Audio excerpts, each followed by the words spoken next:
What up, everyone? We got a surprise appearance on Nick Driver's show.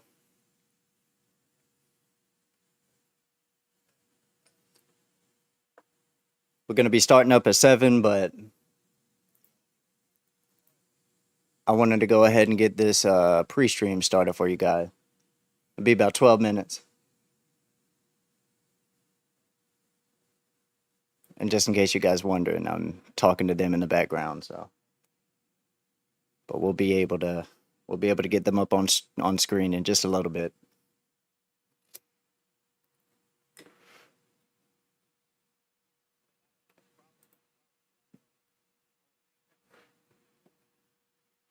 I'm gonna read that little message.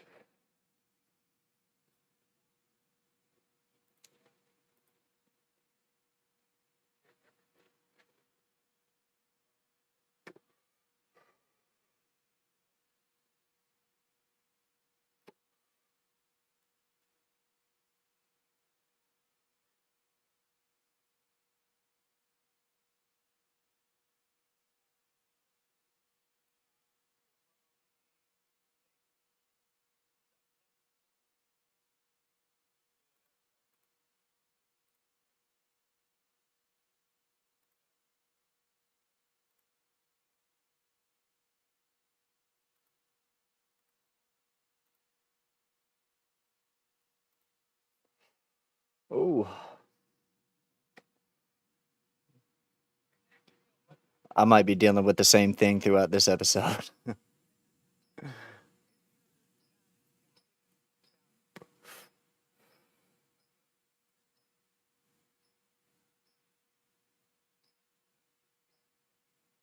uh,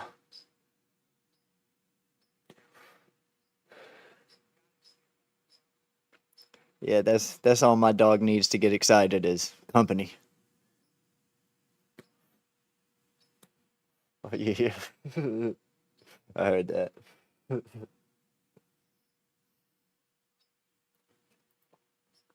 Yeah, man.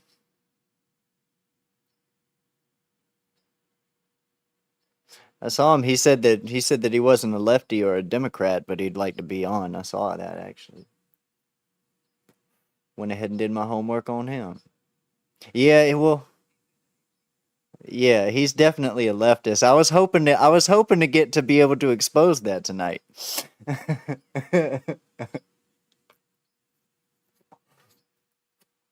Yeah, as you see, Sam and I, we look up who we're going to be on a show with. No, it's not. It's not. Yeah.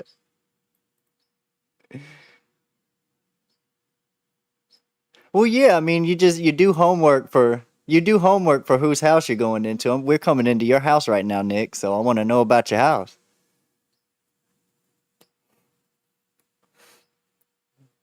Yeah, looked up everyone. Saw that.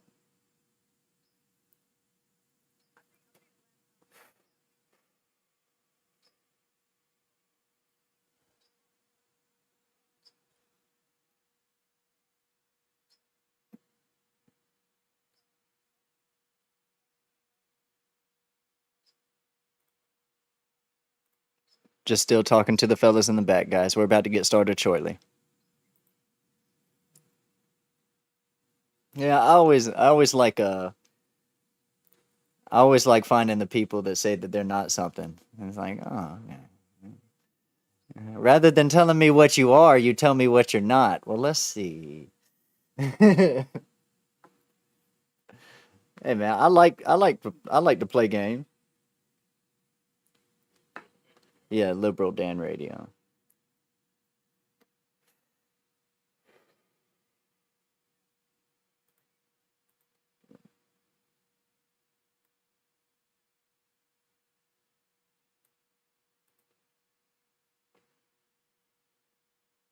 Oh, I just know we're in 720 right now. I'm streaming in 1080 and it's not even gonna matter. Ah, fuck it. No, no, it's not. It's not. I'm rendering at a higher resolution than it'll actually come through as. It's no problem.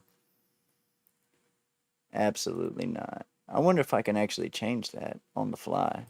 I don't think OBS lets you. No, I can't. Oh, I wish I could.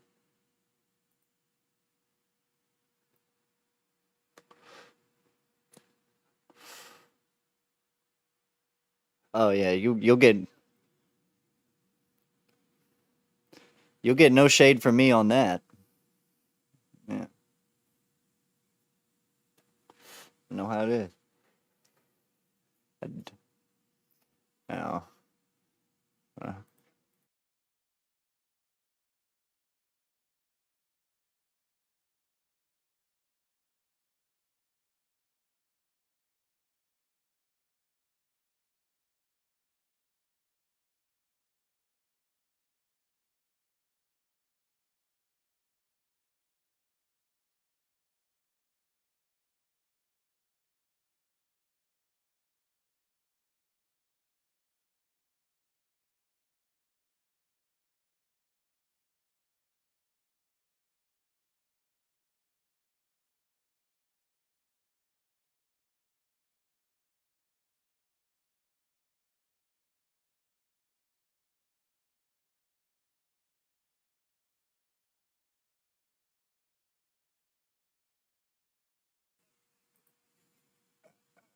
yeah, you would think.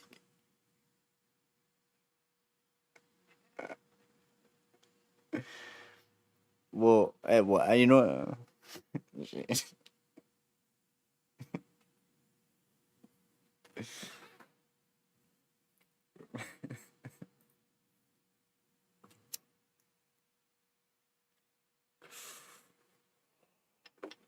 Hope everyone's enjoying this music. Oh,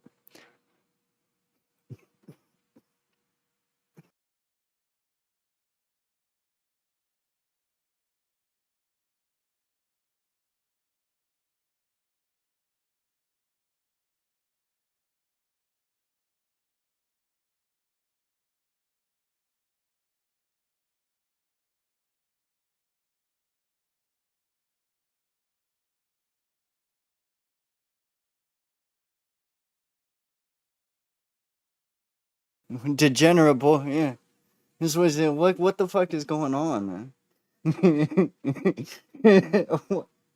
Hey, man, look, the spirit compels this argument.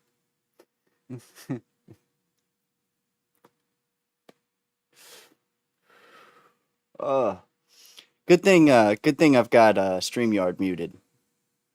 Oh no, be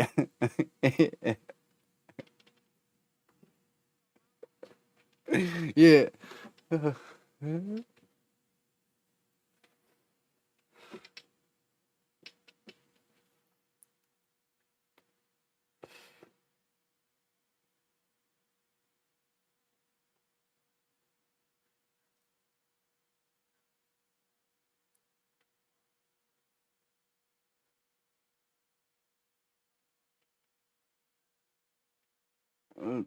Sexual dynamics is hot right now. Yeah. And I don't see how that might, depending on your terminology and the wording that you use, I don't think it would affect your monetization too much. But there are just some trigger words that YouTube is not too fond of. It's like your old progressive granny.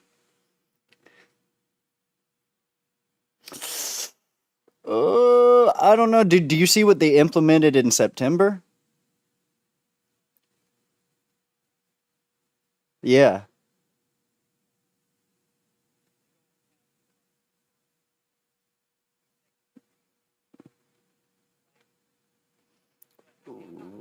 Yeah, well, yeah, they used to be bad about like it was the first 30 seconds of especially live videos. That's why most people would open up their lives with just a blank screen and it'd be that way for a minute and then they'd go in. That would just be to bypass certain TOSs. But now we just recently had well, I guess you were there for it. Specific threats of violence are what they're really cracking down on.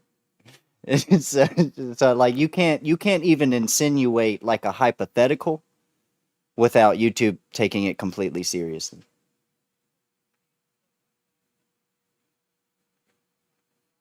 Yeah, you got Hassan Piker, who's literally, dude,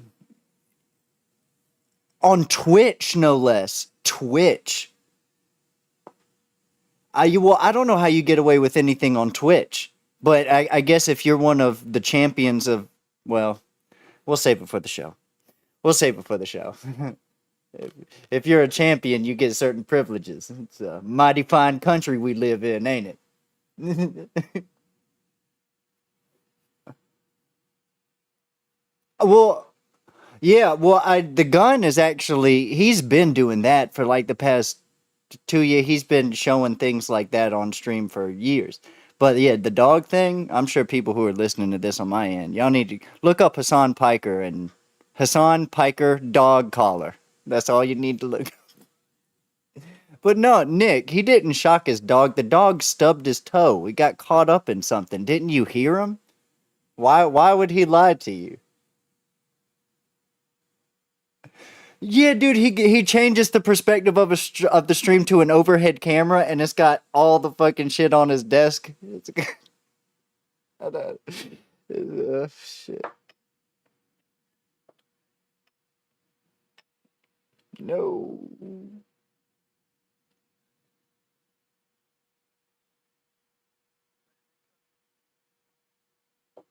Wait, man, you if that happened, you got me for however long you need me. I'm here for hours. I'm used to streaming for 3 or 4 hours at a time, so good.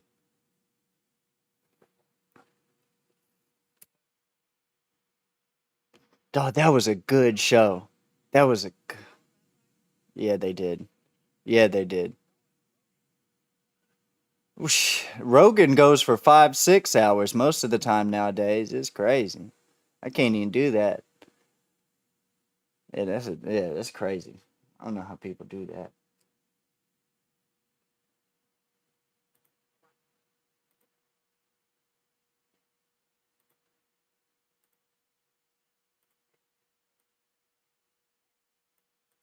Oh, that's cool.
All right, y'all, we're about to get started here.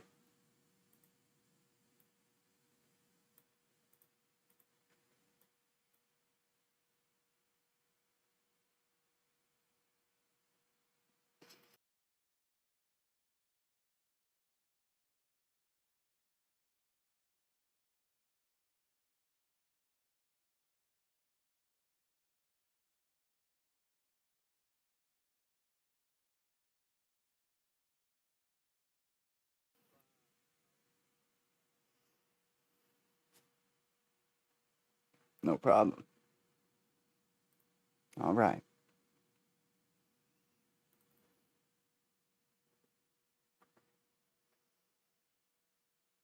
We could drift into the unknown. Maybe spend the whole night alone. Let the moonlight color our face. We could take a walk into outer space. What a good feeling. What a good feeling. What a good feeling. Yeah, yeah.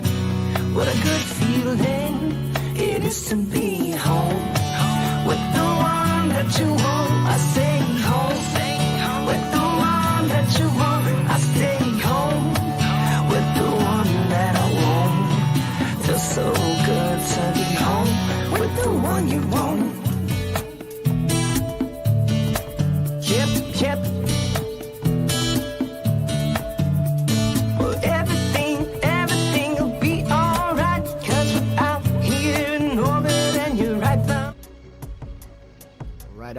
right.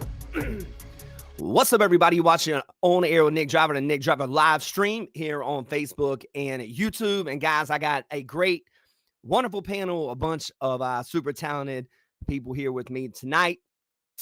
We have got Sawyer. It's going to be a great with show. Me. Sawyer's right there. We got Sam Blue. We got my man Sam down there. And we got Liberal Dan. We got Liberal Dan with us as well. He has his own show as well. And, you know, Sawyer and Sam, I met on the Winners podcast. So a big shout out to that wonderful show as well. And all right, guys. So let's get into tonight's live stream. If anybody would like to comment or anything to that nature on Facebook or YouTube, feel free to do that, and we'll pull your comment up here and we'll chat about that as well. So here we go, guys. You know, my first question, we're going to start a little bit with Charlie Kirk tonight. I want to start with Sawyer. What do you think Charlie Kirk's biggest contribution has been to society during his lifetime?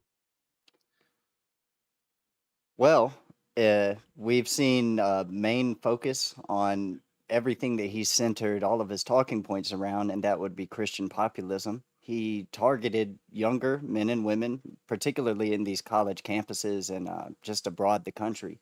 And every argument that he made, every political take that he had, he based behind Christianity and obedience of God. I think that he was trying to bring people to God, and he was finding a way to do it in politics, in which case he was very network oriented. Right on, right on. What about you, Sam? I think That's about the best I got his for now. his most important contribution to me was having dialogue with those you don't agree with or may not agree with you. And outside of what Sawyer said, I think was the priority or the top for me. But second would be he promoted a lot of dialogue. Now, Dan, I know Charlie Kirk was more conservative, and we can tell by your name that you're definitely really conservative as well. What's your thoughts, Mr. Dan? What's your thoughts on Charlie Kirk's biggest contribution to our society? Contribution to society. Or do you feel like he didn't have any contribution to society? I personally felt that a lot of what he did was to the detriment of society. I think that he really pushed, and then if you look at a lot of his comments, he pushed a lot of things that weren't. I mean, I was raised Jewish, so I'm not totally well versed on Christianity, but from what I've heard from Christians and other people who understand Christianity more perhaps than I do, it's just like a lot of the things were kind of antithetical to what Christianity should be about. I mean, there was a lot of hatred that he spewed, and you go through that. People say, "Oh, well, listen to the context," and you go look at more of the context, and the context, at least to me, to people on the left, just it makes it worse because there's some terrible things that he said, and it seemed to it almost seemed like either when he was trying to debate the people that he was debating on college campuses, one of two mindsets are there is from people from my side is either he was going after people who were young and inexperienced and then therefore not able to debate, or trying to get the people who were younger and trying to convince them to come along to the conservative side, but in doing so trying to do so in a way that I think was the worst of conservatism and not like things where you can agree with. Dan, a lot of people would push back and on that particular statement you made, which is fine. This is a conversation tonight. And they would say, hey, well, you know what? Charlie Kirk also debated these kids' professors. And a lot of them were really just having these talking points that almost seemed like they got them from CNN, almost like they got them from, there's like a playbook from MSNBC. Sawyer, what's your thoughts on what Dan said there? Well, I don't know what I'm supposed to think about someone not really saying anything. What Dan has just done is given a lot of empty platitudes of things that sound bad that Charlie Kirk has done. But Dan didn't really tell us what these things mean. He said that it really caused a detriment to society. Well, I just asked Dan how. What is a detriment? What did he do? How can you combat things that Sam and I have said about Charlie and equivocate it with what you've said as an opposing opinion, or more than opinion, actually base an argument? Well, I mean, look at some of his direct quotes. I mean, he said we made a huge mistake when we passed the Civil Rights Act No, in the that's mid not what he said. 1960s.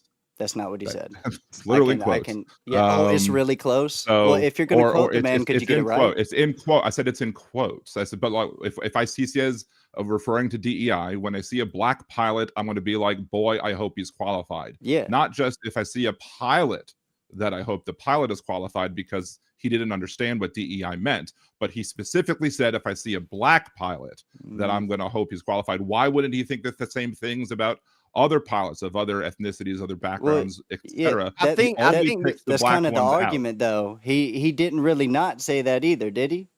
Let me just off of per capita, what percentage of people, what percentage of pilots do you think are white? And we can just keep it within the United States because this is what we know best. I don't have that number off the top of my head to know that, but me neither. But then again, this isn't a contention that I have. We're talking about a contention that you have, so we figured that you'd have some kind of basis on why you think what you think. Well, it doesn't matter what the actual number is currently or what it was back then when airlines were trying to start their. Let's say it's 1%. And if people have been for a while, kind of either steered away from certain occupations or whatever. But the thing is, let's say if it was 1% or 20% or 5%, that doesn't change his words. That in his misconceptions about what DEI means, he literally said, if I see a black pilot, I'm going to be like, boy, I hope he's qualified. Not if I see, but he didn't say the same thing about a white pilot. He didn't say the same thing about an Asian pilot. Most pilots are white, so if you see a white pilot, it's more than likely going to be a qualified pilot. That's the point. See, your contention is that he said something bad. I don't see a problem with what he actually said. But he's assuming that just because a company wanted to get some more pilots who happen to be black, to be pilots. Yeah, is that really their quota to find people who just so happen to not be white, or are they specifically looking for people that are anything but white? They want to make sure that black people have the same opportunities answer my as everybody question. else. Are they specifically looking for people who are white or are not white? Answer the question. They're looking for all sorts of pilots, but they want to make sure that of the pilots that are training for the job, that they want to see an increase in black applicants. Okay, so they're looking for black pilots. There you go. You just contradicted yourself. No, I didn't contradict myself whatsoever. You're completely spinning that. You're completely spinning it again, and you're ignoring the point. Is that why did he not say if I see a pilot in general, I'm going to wonder if they're qualified because of his feelings on DEI? Why did he have to bring up the race of the pilot? I want to jump. I want Sam to jump in on this because Dan, I will mention to you that I feel like when that is definitely a point that I've heard a lot of people on the left make, and I don't know if you saw that entire podcast. I feel like they've taken that way out of context. Sam, you want to go in on this? Yeah, I don't agree with some of the things that Dan said because I followed Charlie Kirk for about roughly 10 years. I actually went out to NC State to actually push back on him before I even knew anything about him. I heard through the internet and on Facebook on things that he was about. So I got my questions together, and basically when I got to NC State campus, he basically promoted, I saw him, if you didn't agree with him, or he would make a statement and basically prove me wrong.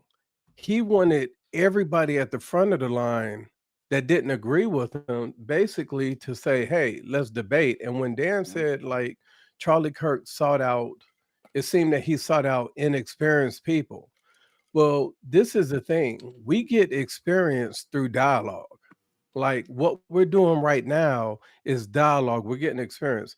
I haven't met you, Dan, prior to tonight, but I'm learning, and I think the dialogue is what Nick is doing with all of us here is creating what we need in the world. We need dialogue. Just because we don't agree on the same thing politically, that doesn't mean that we disown our family or anything. But the last part I'll mention is the DEI side. The DEI side, where the way I look at it, where Charlie Kirk was asked a question. If you've gone to see him, he asks people will ask him a question.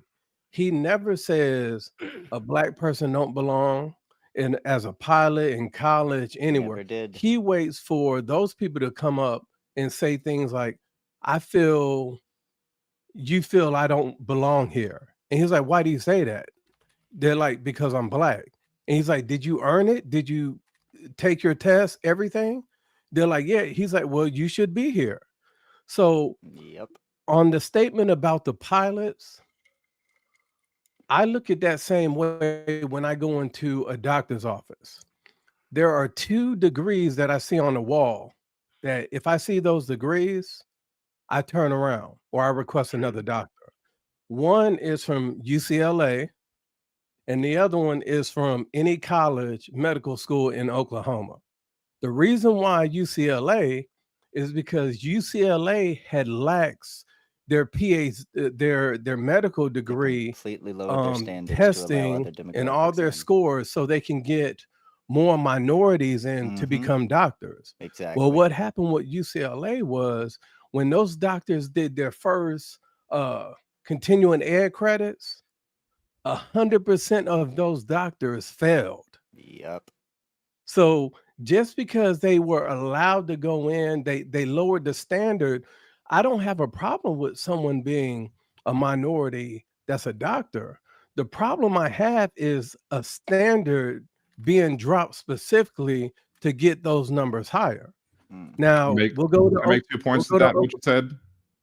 Yeah, go ahead. Or were you finished that statement there, I Sam? mean, you can finish if you want. Just Well, I just want to talk about Oklahoma. The Yeah, reason why okay. I do not That's fine. see a doctor from Oklahoma is because Oklahoma is a state that if a doctor gets a malpractice or any lawsuit in any other state, they can literally go to Oklahoma, enroll in that school, and with taking 2 semesters, get their medical credentials back. And if I see a nurse that went to school in Florida, look online to where they had over 15,000 RNs that paid $6,000 to skip their residency and all that to become certified RNs. Wow. Well, That- I you agree can- that By the way, I'll get to the right. That's chats frightening. whenever That's we have whatever. a But break in let's talk about 2 things. conversation, you guys.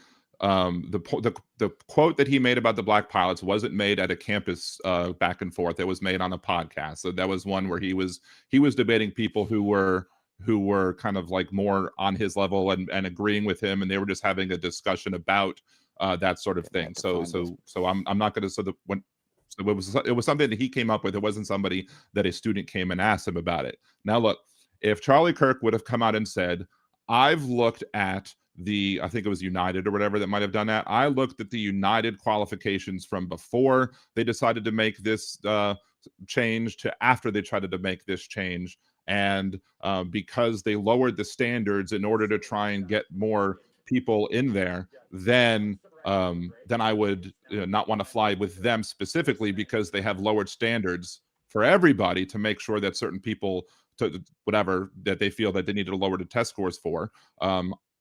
Then that would be fine. It wouldn't be a racist comment.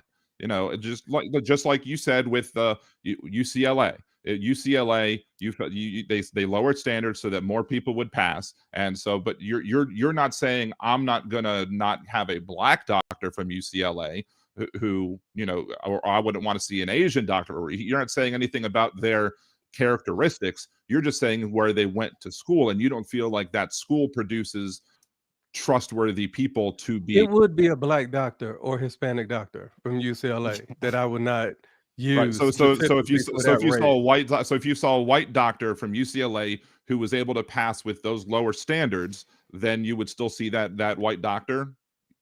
Well, let me I may have said the wrong statement, but let me rephrase that. they lowered the standard for minorities. Just like if you get an athletic scholarship to NC State, as an athlete, you have to have at least a 2.5 GPA. But to be an athlete at Duke University raised their standard where an athlete has to have at least a 3.2 GPA to be accepted into Duke, no matter what. So Duke actually added to the standard. It wasn't specific to any racial group. UCLA basically said for Black and Hispanics, your NCATs could be 120 points lower. Certain things could be a lot lower than for your counterpart. And my thing is, if it's a white doctor, guess what? I'm going to look at their degree at the date. And if they have graduated from UCLA in the last 4 or 5 years, I'm going to question it. It's my right to. I can get health care for whoever I want. If I get on a plane, I do think about that, because on my computer right now, I have a video for someone who literally made the cheat sheet to get accepted into aviation school. That's scary.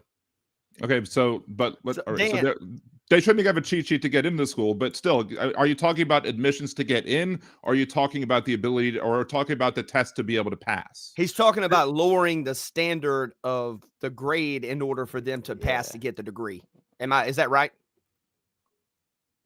And also to get accepted, it's both. I'm talking about they lowered the standard of the MCAT. You can't get into medical school unless you score a specific score on your MCAT. They lowered that for Hispanic and Black applicants. And then when they did their testing, I'm where gonna be what honest was with you guys, Sam's acceptable probably gonna for be you doing to most go of the off the talking. residency would be scoring He's a in pro. a 91 or better, they lowered it for Black and Hispanics to 85. That's what I'm talking about. Not just the entrance to get to the college accepted. They lowered the standard of the testing. That was proven correct because UCLA released a report that 100% of their doctors that took their CEs failed. They didn't say 90%, 100%. Wow. So that tells me right there that I'm not going to that doctor. Right. And I would also mention this too. When it comes to these DEI practices, when it comes to especially the plane situation, I mean, a pilot, I really don't care what color you are, but I don't want any kind of DEI situation that is carrying me 30,000 feet in the air. You know what I'm saying? One of the head of the airlines actually went on an interview and said they are purposely making sure that they hire more Black pilots. That is a priority, but a priority should be getting the best pilot so you don't crash. And I mean, this seems like a no-brainer to me. I want to ask you one thing, Dan. You watch football? I do. Okay. If you saw a running back, if the NFL said, you know what, we need more white running backs. Okay. And you didn't really think, hey, I don't really want to think this, but is this white running back actually qualified to get my team as many yards as the Black running back that is really, really, really, really amazing at that position? Would you think slightly the NFL is kind of sort of changing the game here in order to make it look like there's more white people at running back position? Would it cross your mind, or would you say, no, I'm perfectly fine with this white running back? Well, here's I guess the kind of the difference with like that example, simply because could you just answer my question with, would it cross your mind like this could be questionable, or would you go, you know what? I probably ask why the NFL feels like they want more white quarterbacks or white running backs or anybody at a particular position. I would ask why that would be the case. I think that's what we're talking about here. Why should an airplane company do this? You know, I think that's what we're asking. Boom. But Nick go ahead. just So I didn't got mean to it. interrupt you. But to me, like the airline Nick just companies that got are him. doing this are wanting to see more Got him to concede minority to his own applicants argument. applied. It doesn't like I haven't seen any evidence that any airline has reduced the standards to be able to get your pilot's license, to be able to fly on their airplanes, to be able to pilot their Can I give you airplanes. one? Sure, go ahead. The pilot, her name was Rebecca. She flew a helicopter girl that into an crashed the airplane in helicopter. DC, leaving Reagan Airport. Did you hear about that a couple of years ago? I mean, I'm aware of the pilot that in the helicopter, but that you're now changing the subject because we're not. No, talking I'm not. about... I'm going now to what qualified her to be in that helicopter. Okay, an When airline specifically chose her to fly a military helicopter. Not If you go to what's required to graduate from pilot school in the military, the date is 12 to 18 months. The reason why it's 12 to 18 months is because you're supposed to have 1,800 flight hours before you graduate from flight school. And you're not supposed to fly at night until you obtain at least 1,000 flight hours. That's the reason why they have that 12 to 18 month window, because you basically got 6 months to complete your flight hours. Mm-hmm. By the time she got in that plane, she only had a total of 412 flight hours total. She wasn't supposed to be flying at night. She wasn't even supposed to have graduated from flight school, but they fast-tracked her in. I know her. She grew up in Chapel Hill. She played AAU all around here. So she only had 412 flight hours. She wasn't supposed to be flying at night. And then they even stated when you fly at night, you're supposed to have your pilot, co-pilot. You're supposed to have at least 4 to 5 people in that plane for night operations. There was only 3. It was her job as the lead pilot, the head pilot, to make sure that was at standard. But because she didn't have the experience, she was lacking almost 1,200 hours of actual flight experience. That's a lot. Given the 2 years prior to that single flight, she had not stepped foot in a helicopter because she was working inside the White House. So it's her first flight out of a 2-year stint of working at the White House as an administration person, as in an administrative role. Specifically set in place. She's going right into a helicopter. She fucked it up.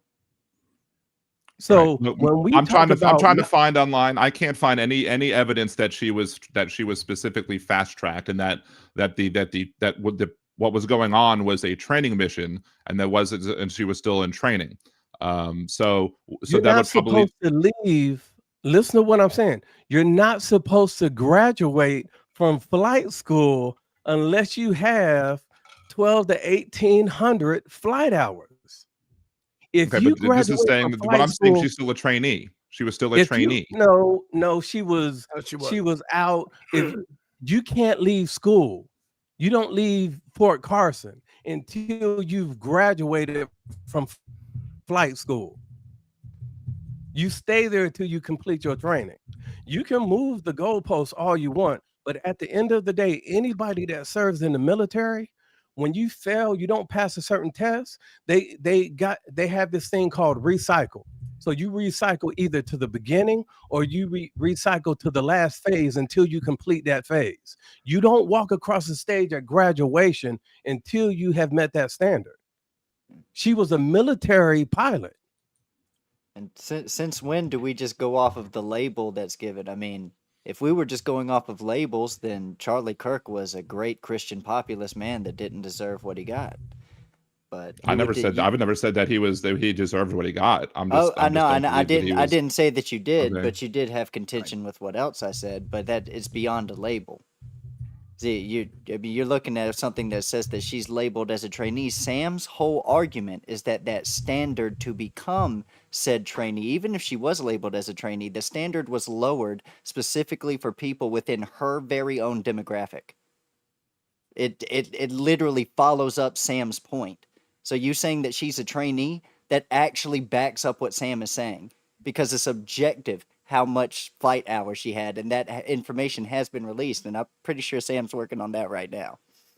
From what I'm looking at, I'm seeing that initial operational qualification for a pilot, you have to have 350 to 400 flight hours before your first operational training flight. And y'all are saying she had 450, which is more than the 300 to 400 flight hours. 412. And Sounds when like you a say lowered standard. operational, there's An operational training flight, and she was on a training flight. she was on a recertification flight. It was not an That meant she operational was flight. already a active pilot. She had already graduated from the Army flight school. She was an Army captain. Now he's worried about. Right, She was and in look, an Army helicopter. and if she wasn't qualified to, and let's just say she wasn't qualified, which I'm seeing numbers here that are contradicting the numbers that you're saying as to how many flight hours a person must have before, and then we could talk about the labeling of the flights or whatever. Again, this is not a topic I was specifically planning on talking about, because again, I'm not the most knowledgeable about the flight requirements of military folks, and I have to search up all these things on the fly. My point is that you did move the goalpost by moving it from a conversation about commercial airline pilots to a conversation about military pilots and this one specific incident and this one specific person.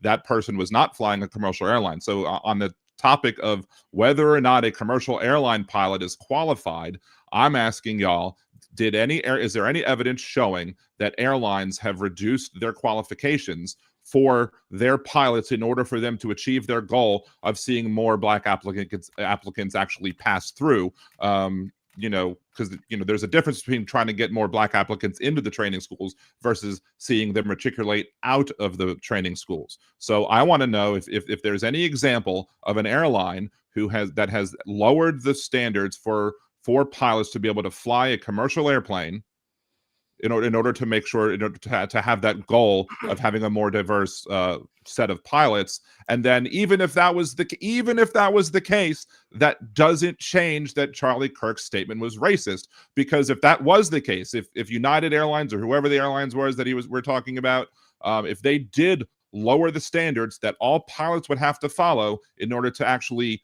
pass their flight school and be able to pass and fly one of their jets, and whatever, if they lowered it for all of them, I would say, I don't want to fly United Airlines because they lowered their standards for people who fly it. And then you'd have to discuss, well, were the standards too high? Were unreasonably high? Are they reasonable standards now? But if they've set unreasonable standards that put the passengers at risk, then if I saw that and I saw, oh, United is letting people pass who are not qualified, I would just say, I'm not going to fly United because they've lowered their standards overall, and I can't trust any of the pilots. But that's not what Kirk said. Kirk literally pointed out Black pilots. If I saw a Black guy who's going to be my pilot, yeah. Do you know what he was? Do you know what he was getting to? You're just doing more empty platitudes. I think you're missing. I think you're missing the point. You're just empty platitude after empty platitude. So you're the one that keeps on trying to bring it back to Kirk. So let's bring it back to Kirk. What did Charlie Kirk say about the Civil Rights Act? Kirk.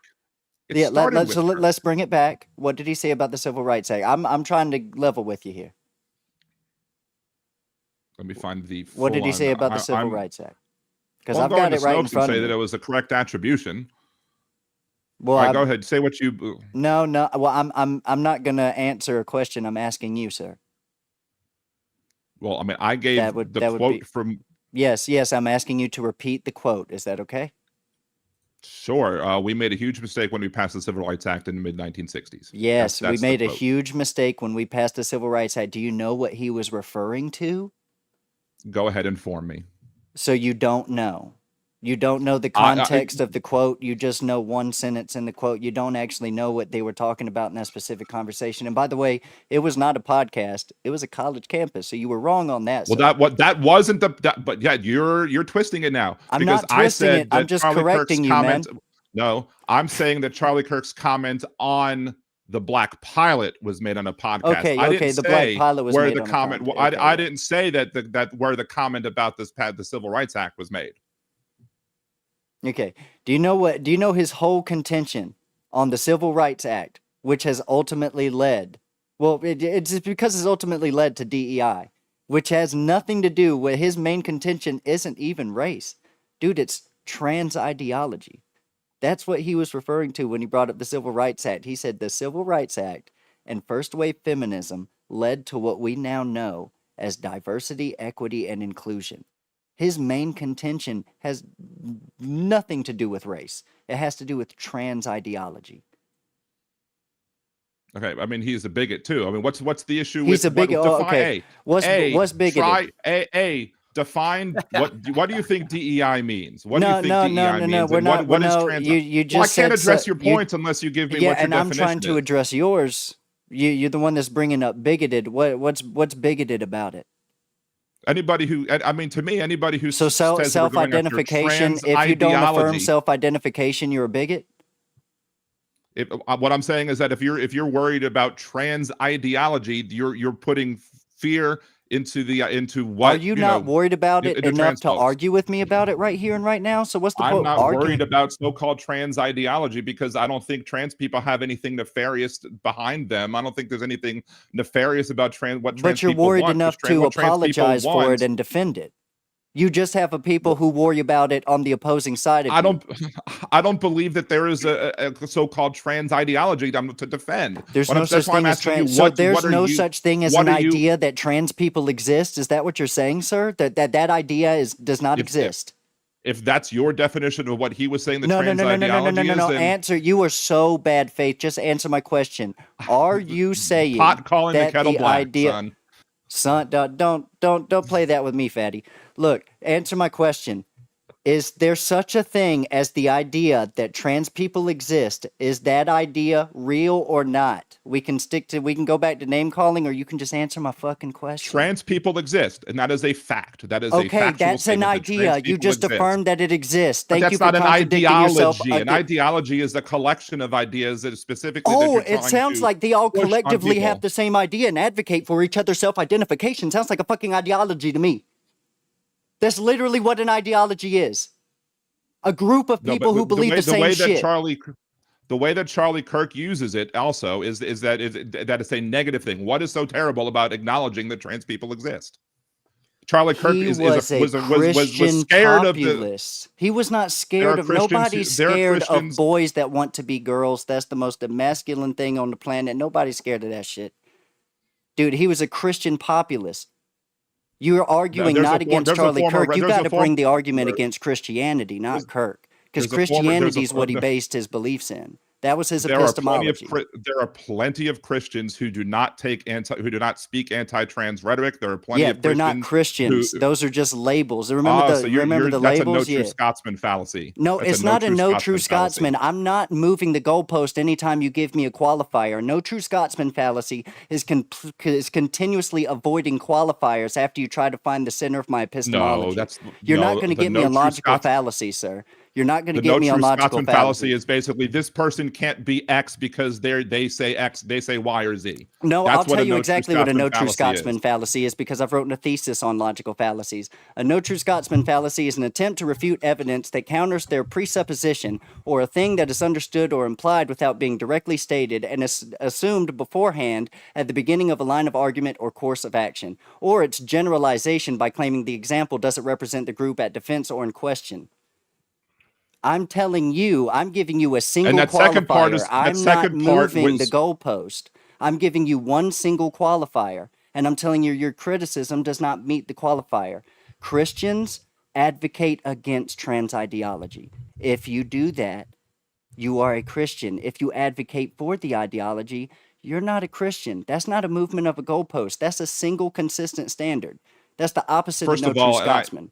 An ideology is according to the dictionary, is a system of ideas and ideals, specifically one which form the basis of either economic or political theory. So one idea cannot create an How is ideology. that not trans ideology, sir? Now you have to differentiate between trans Well, no, ideology but and the you're the definition one you just read off. you and Charlie Kirk are the ones that are saying that there's a so-called trans ideology. Yes, but yet there what you is. said, what you said is that you only gave one example of an idea. Under and the idea your is own trans standard, people. it Look, is. I let you talk. You keep interrupting me. I let you talk for a while. I let Go you go on ahead, and talk sir. for a Give me while. more If you're empty going to be platitudes. disingenuous and keep interrupting me, Go no. ahead, sir. An ideology is a collection of beliefs and not just a single idea or ideal that you want to hold, that you want to believe in or whatever. But the idea that trans people exist, they exist. They're out there. Somebody says that they're trans. So they exist. There are people who firmly believe that whatever was put on their birth certificate does not match who they are as a person. That is basically what a trans person is. Whether that person is non-binary, whether that person is gender fluid or gender queer, or whether that person is a trans man or a trans woman. That is all that the definition of trans person is, and that's not an ideology. That's just a statement of fact. You tried to call me out for a no true Scotsman fallacy, but you're teetering on the edge of what an ideology is, and then following up that with telling us exactly what trans ideology is. You're giving us the definition of ideology, and then you're qualifying it with trans ideology. You don't even know that you're doing it. You're saying that you and Kirk and other people are saying that there's a so-called trans ideology, this idea that trans people are trying to push this thing onto society, and that it's going to harm us all because, God forbid, we call somebody who was assigned male at birth. Yeah, and let's get to the bottom of it. And let's get to the bottom of it. And you're saying that trans ideology, what I would define as it, you would not define as it because it doesn't fit this dictionary definition. Would actually perfectly. I don't believe that there is a trans ideology describes altogether. The centralization of multiple ideas into a single entity known as trans. It's a whole bunch of people. We're not talking about a single idea. We're talking about multiple people who are in the trans. Whatever the hell it is, whatever that train is called. I don't go to that train station, so I don't know what that train's called. But you have all right, guys. Let's switch over. Let's segue into the next topic, man. Great. Great takes on everybody's part, man. Great takes. So the next one I want to touch on here is the rise of radical left violence in America. And actually, this is something that is happening worldwide. I want to start with Sam. Why do you think political violence from the far left has increased so much in recent years? I believe it's just from the leadership of the left or from Democrats and the verbiage that they use. When you call people dictator, you call them Hitler, you call them racist, you call them when you start to use all these terms because someone just doesn't agree with you, or you're upset just because the person you voted for didn't win. When you start to say somebody is a dictator, then you get some people out there on the street that will basically be like, okay, well, if everybody I support is saying that this person is that bad, is this horrible, what I'm going to do is I'm going to take them out, and I can be a hero to the people that I support. And that's literally where you have with a lot. I think a lot also has to do with just the mental health. You have so many of the young generation now where they self-diagnose themselves, and we're in a society right now to where we're over-medicated, where we self-diagnose. You have kids now walking around high schools and colleges saying, I have this type of syndrome and it's non-symptomatic, and you're offending me because you're asking me, how do I know that I have this issue? So I just think that when you begin to repeat something over and over and over and over again, it's almost like that song on the radio you can't stand. But when the radio continues to play it because that studio has bought up so much airtime, next thing you know, you can't get it out your head. It's like, man, now I'm singing the song. So I think with the ideology, you're creating a whole lot of people that are out here basically trying to be the next hero. All right, so let me just some of the points that you made. I want to put a pin on the Hitler thing in a second because that's going to derail us completely because I have a whole bunch I could say about that. But let's talk about the dictator comment. Did or did not on Sean Hannity's show did Donald Trump say, "I'll be a dictator on day one"?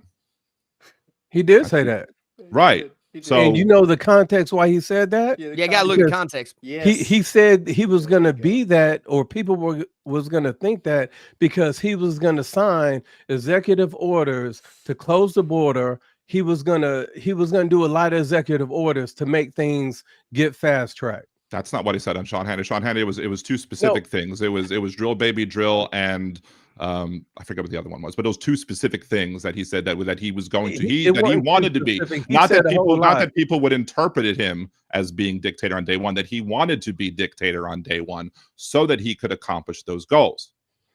Not that people would think of him as that, but he wanted to be that on day one. And then of course you go into his presidency, you have examples on official White House social media pages of him, long live the king or King Trump or all this other stuff where he self-identifies himself as king. You should affirm that.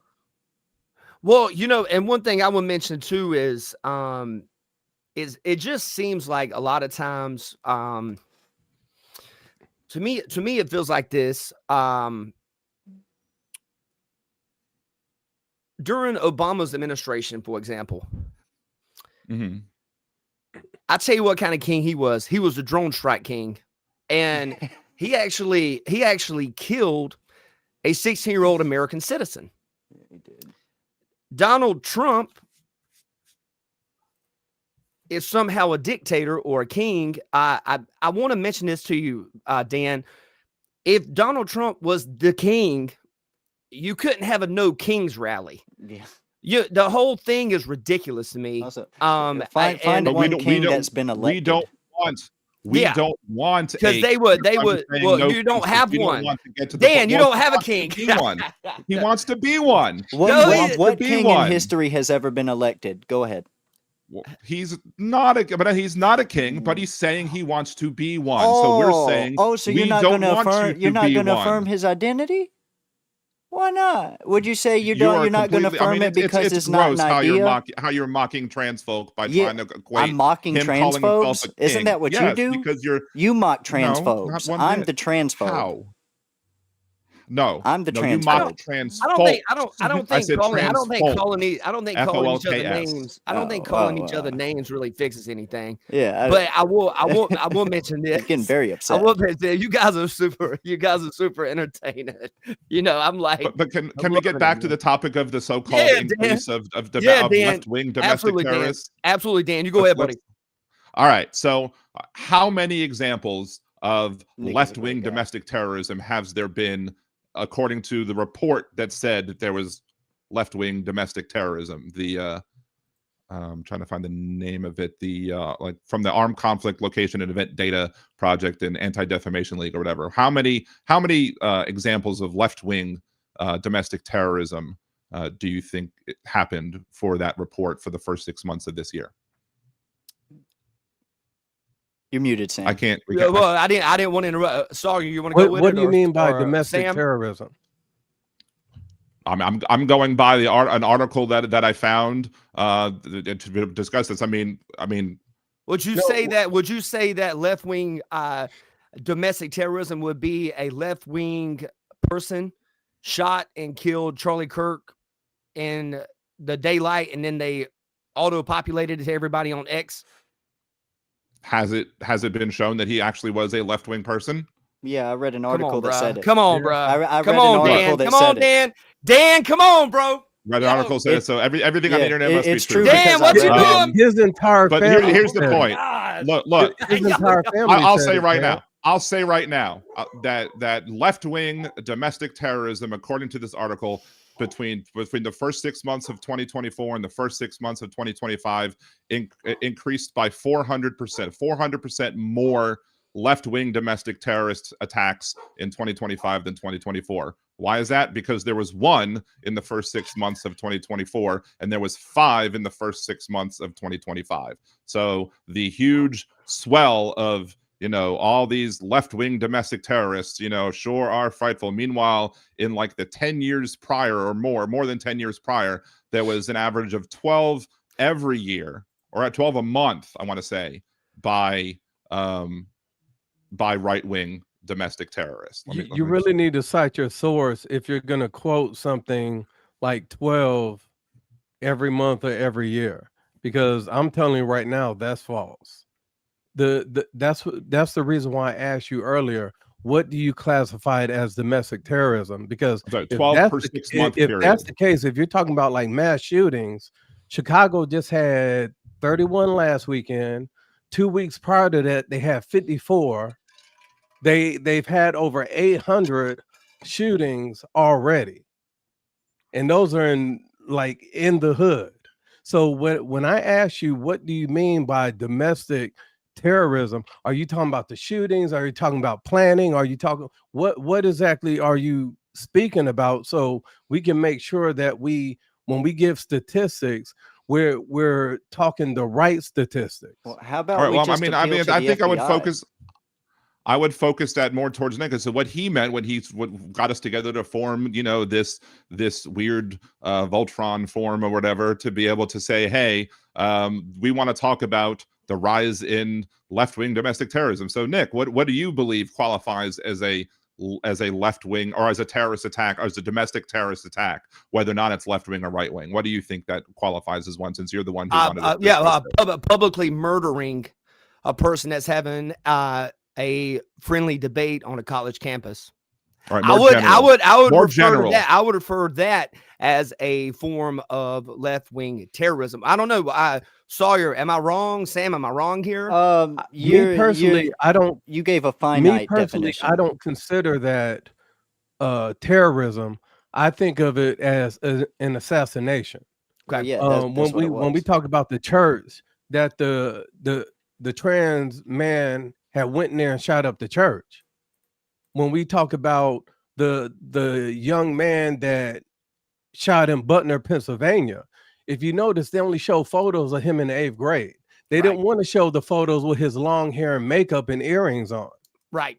So it's also, we have to look at how come every time they show a mass shooter, they show them from when they was in grade school or just entering high school, before they actually got to college. And the gentleman that or the young man that is charged with doing what he did to Charlie Kirk, his entire family, when they interviewed him, even people that stayed in his area, they even confirmed that at every dinner, he was always that one that was always against the entire family when it came to their politics. So I'm not going to believe the news more than I would believe his own family, who remember the arguments that they had at picnics and family reunions. And they literally said every time they got to get together, as soon as he went off to college, he just really went out and began to get angry. And then I don't know a whole lot of right-wing minded people that actually in a relationship with somebody that's trans. Okay. There are people who are, I mean, you can say that, but give me a specific name. I told you, I personally don't know one person that will believe, because most of the people that I know, they believe in Christian values. They follow those principles. Just like I don't believe two people that are same sex can be married. I believe that they should be able to have a domestic partnership, but when we get the word marriage, when it comes, we want to draw out the Bible and say it's between a man and a woman. That's the principles that I'm talking about. Again, back in the day, I Back, I have used plenty to, of friends that are gay and married, and I respect them. We go, we chill. We don't even talk about politics. But in my head, I don't believe that two people of the same sex can be married. I believe in domestic partnerships. You love who you love. well, here's the thing. When I ran for Congress back in 2004, one of the things I said back then was that I would have no problem if we wanted to say something like leave the definition of marriage to religious institutions and not have marriage be a government term and just have government sign domestic partnerships for everybody, regardless of what gender or each member of the relationship was for that partnership. I can I would have agree no, with that. but the I problem get with that behind is, that. Yeah, Dan. Yeah, Yeah. yeah. Sorry, go ahead, buddy. Behind that. but I yeah, can it would agree be with very that, Dan. hard to unring that bell, and I think you'd have a lot of people pushing back that say, "Why is the government going to stop calling what my thing is a marriage? Are they reducing the whatever marriage?" You'd have a lot of pushback on that too. But if we could go back to the beginning of government endorsing marriage and say, "Okay, well, let's just call these domestic partnerships," then fine. But the problem is that even then, what a church, I always use the person who founded Popeyes, Al Copeland. This local New Orleans person here, created Copeland's restaurant, other restaurants that he created, whatever. He was a Catholic. He got married in the Catholic Church for his first marriage. They split up. Well, the Catholic Church doesn't believe in divorce. So then he married somebody else for the second marriage. Then he divorced that person, married somebody else for the third marriage. Sometime in that time period, his first wife passed away.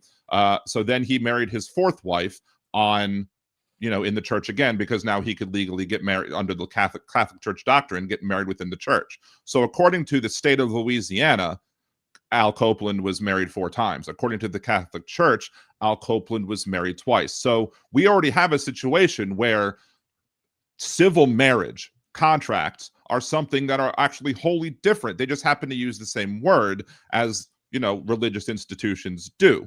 So and look, if you wanted to have a situation where you can't force, like, for example, a church, this is opening a can of worms, you can't force a church to marry people outside of their religious arguments. Like, me and my wife, I'm Jewish. I was raised Jewish, no longer practicing. I practiced enough as a kid. My wife is a lapsed Catholic. We have 2 kids. They're cashews.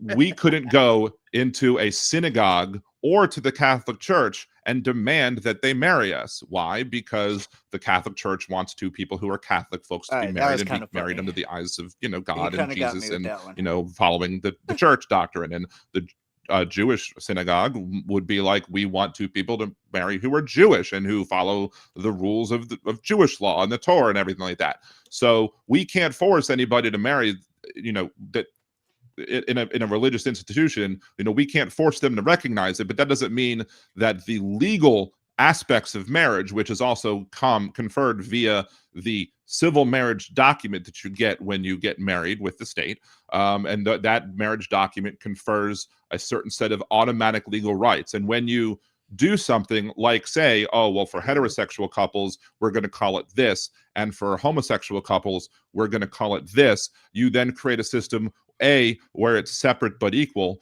We already proved in this country that doesn't work. And B, you make it easier then to whittle away the rights of one while keeping the rights of the other. And we've tried, there are certain circumstances before Obersville v. Hodges, I think back in early 2000s, you had Lisa Pond.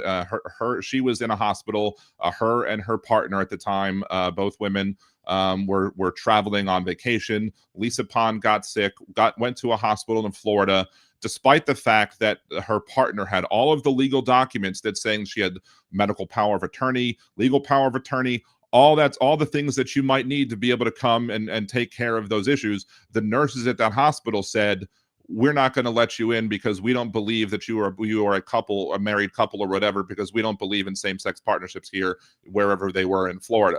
So you literally have somebody who was denied just the humanity of being able to spend the final hours with the person who they love and spend the rest of the time with, just because the person was trying to use their religion as an excuse to perpetuate that bigotry.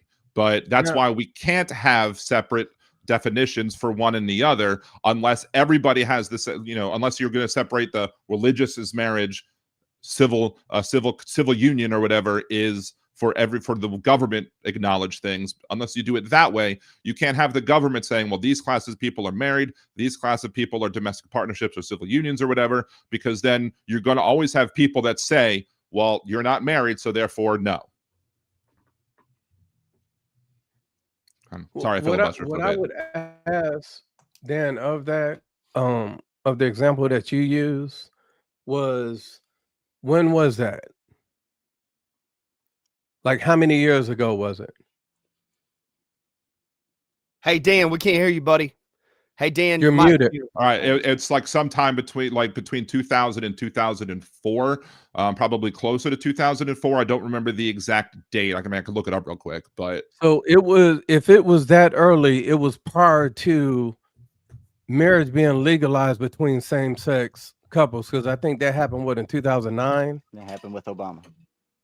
It happened under Obama. Yeah. I think near his second term. Yep. right. But what I'm saying is that was before we recognized federally gay marriage and required that everybody be able to have, get married regardless of the gender of who they were with. But so the point is it shows why it's needed. Is not an issue anymore, because there's now laws in place to keep that from happening. Right. So what you just discussed has been fixed. Yeah, or it's already been corrected. But you said yourself you want to change it. You don't believe in gay marriage. You said, I didn't say that. No, he didn't say it. Sorry, go ahead. I said, well, that's how I interpreted what you said by saying that you don't believe that gay people should be able to get married. No, what I told you my beliefs. My beliefs and my principles is that marriage is between a man and a woman. That's what I said. I didn't say I have friends that are same-sex married under law. I don't have anything against them. I have just as much love for them as I do my other family. I'm just saying my principles, my values of how our household is raised, that's what I'm speaking on. I wasn't talking about what, that's why I specifically said my personal views. I didn't say in law, in Congress and all that, because I got a book right here that covers all of that. So when the statement you just made basically was irrelevant because it's been corrected, as Nick said. So I would like to just speak about things on here that what are some issues now that haven't been corrected 20, 30, situations from 20, 30 years ago. Let's talk about the issues we're facing now in 2025, 2024, we'll be facing next year. Well, I will point out that while it has been rectified, we currently have a case that could go before the Supreme Court for what's her face? Why am I forgetting her name? The one that was the clerk who didn't want to marry the gay people before Obergefell v. Hodges was passed, and basically the attempt of her lawsuit in trying to avoid to pay the civil penalties for refusing to, give them the marriage contract as the clerk in the area where she was at. She's trying to get out of that by trying to say that Obergefell v. Hodges was poorly argued. You have the Supreme Court of Texas, so I think today or this week at least, passed something that says that judges cannot be required to marry same-sex couples if it's against their religious beliefs.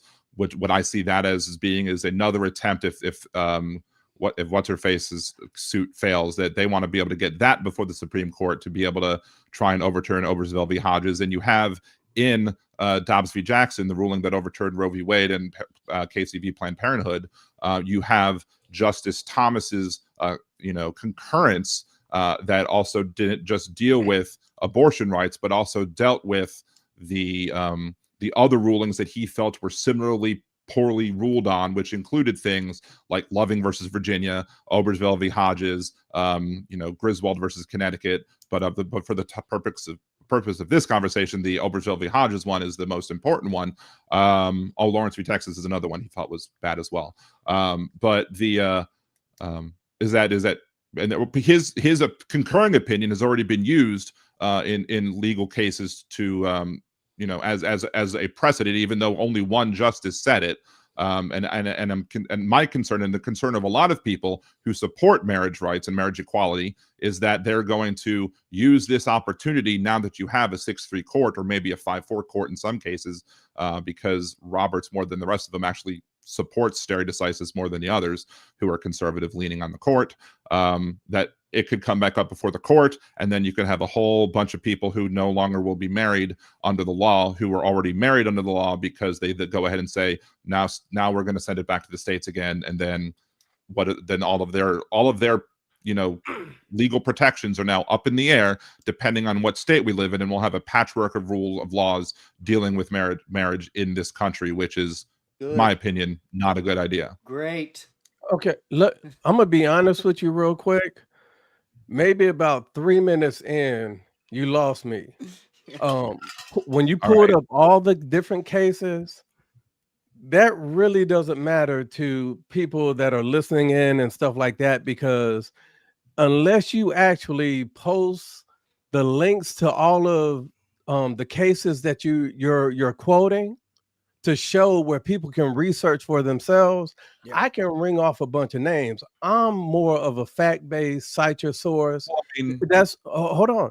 That's okay. one reason why I have my Constitution right here. I have all these books within arm's reach to be able to do. Now, what I'll say as far as a judge, if we're going to have religion, if people that are extreme Islamists are able to use our rules and our Constitution to infiltrate and do that Trojan horse as they're doing in Dearborn, Michigan, and Minneapolis, that judge doesn't have to, if it's his religion, just like the cake maker who won their case in front of the Supreme Court because they was being forced and sued because they refused to make a cake for a same-sex couple.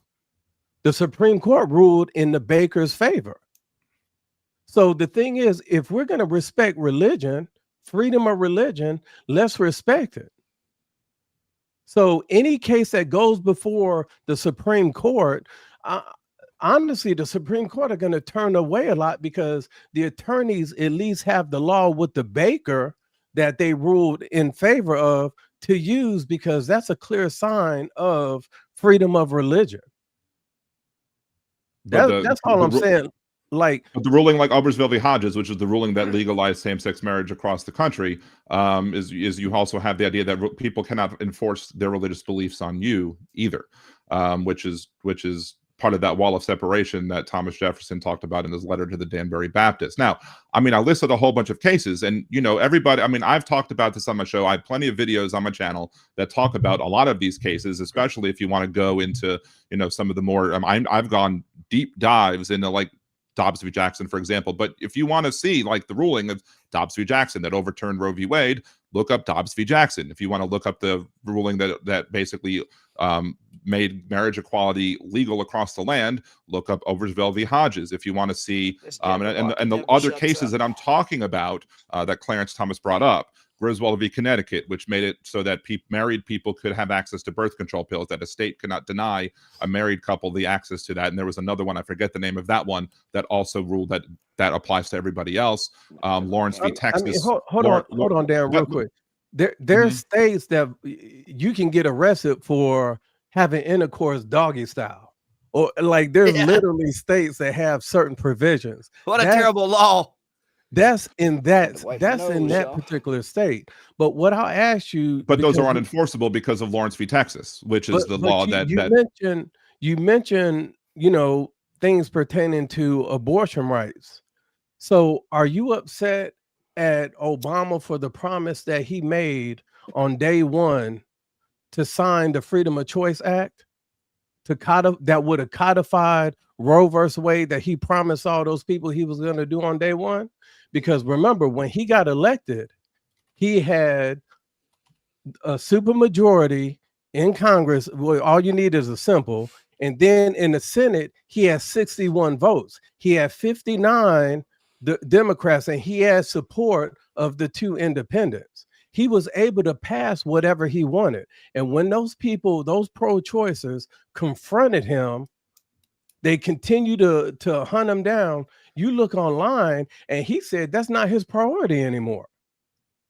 let's So- talk about those numbers, shall we? Because so he I'm fully could have- ready to talk about that. So he could have actually, Obama could have actually nipped it in the bud back in 2008, 2009 when he came into office. So are He you would've- upset with him for not doing that, or is he still the greatest president? Let's talk about the points there, because there's more than just a yes or no question. Yes, he did say that if Congress put that before him, that he would have signed it. It would have required Congress put it before him. Which he I had. have no they didn't put it before him, and he didn't have the numbers in Congress. I'll go into that in a second. Had Congress passed that bill and Obama signed them into law, the ruling in Dobbs v. Jackson would have absolutely overturned that law as well, because they would have been able to stop the 5-4 majority that eliminated Roe v. Wade. That 5-4 ruling would have also overturned whatever that act that would have been, because it was using the same ideas, because it's just codifying Roe. And if Roe was poorly founded, and according to the conservative justices, then they would have used the same logic to overturn that. So even had he done that, Dobbs v. Jackson would have still taken place, and Dobbs v. Jackson would have absolutely overturned that codified law, just as it overturned Roe v. Wade and Casey versus Planned Parenthood. Now, You're the numbers, saying that, but you don't know that because he didn't. So you can't say that something would have happened. I can make an assumption. If they were codifying Roe, Okay, and now Roe you're is and saying Roe, and it- Roe is if Roe is That's unconstitutional, if Roe You're is saying an unconstitutional, assumption, right. But I think which is your opinion. it's a logical assumption based off of the wording of Dobbs v. Jackson, which said that the federal government didn't have the authority to make anything nationwide about abortion rights, and that it belonged to the states. Alito's ruling was terrible. We can go into that later if you want, but let's talk about the makeup of the House and the Senate during between 2009 and 2011. Hey Dan, I'm gonna give you 60 more seconds on this topic, and then we're gonna roll to another topic. We're starting to lose people. Sure. Good idea. All right, fine. 60 Yeah, them seconds. case I'll studies, try and do boy, it quickly. We got the majority of the House was Democratic, but the majority of the House representatives at that time were also pro-life. There were pro-life Democrats, blue dog Democrats that were in the House that would not have supported that.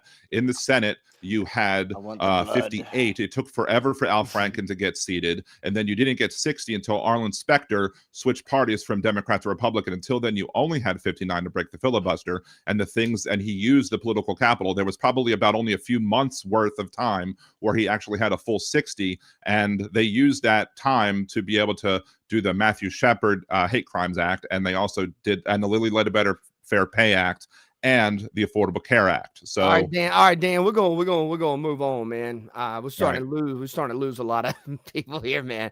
Yeah, it's like- I wanna mention something to you, man. And I just want to offer up a question to you, Dan. And first off, thank you for coming on tonight's show. Thank all you guys. We got some more topics we're talking about. And I really appreciate all three of you gentlemen. This is, it's awesome to hear everybody's different perspectives. But Dan, you don't have to answer this here, or you can. I'm going to ask you a question, and then we'll segue to the next one.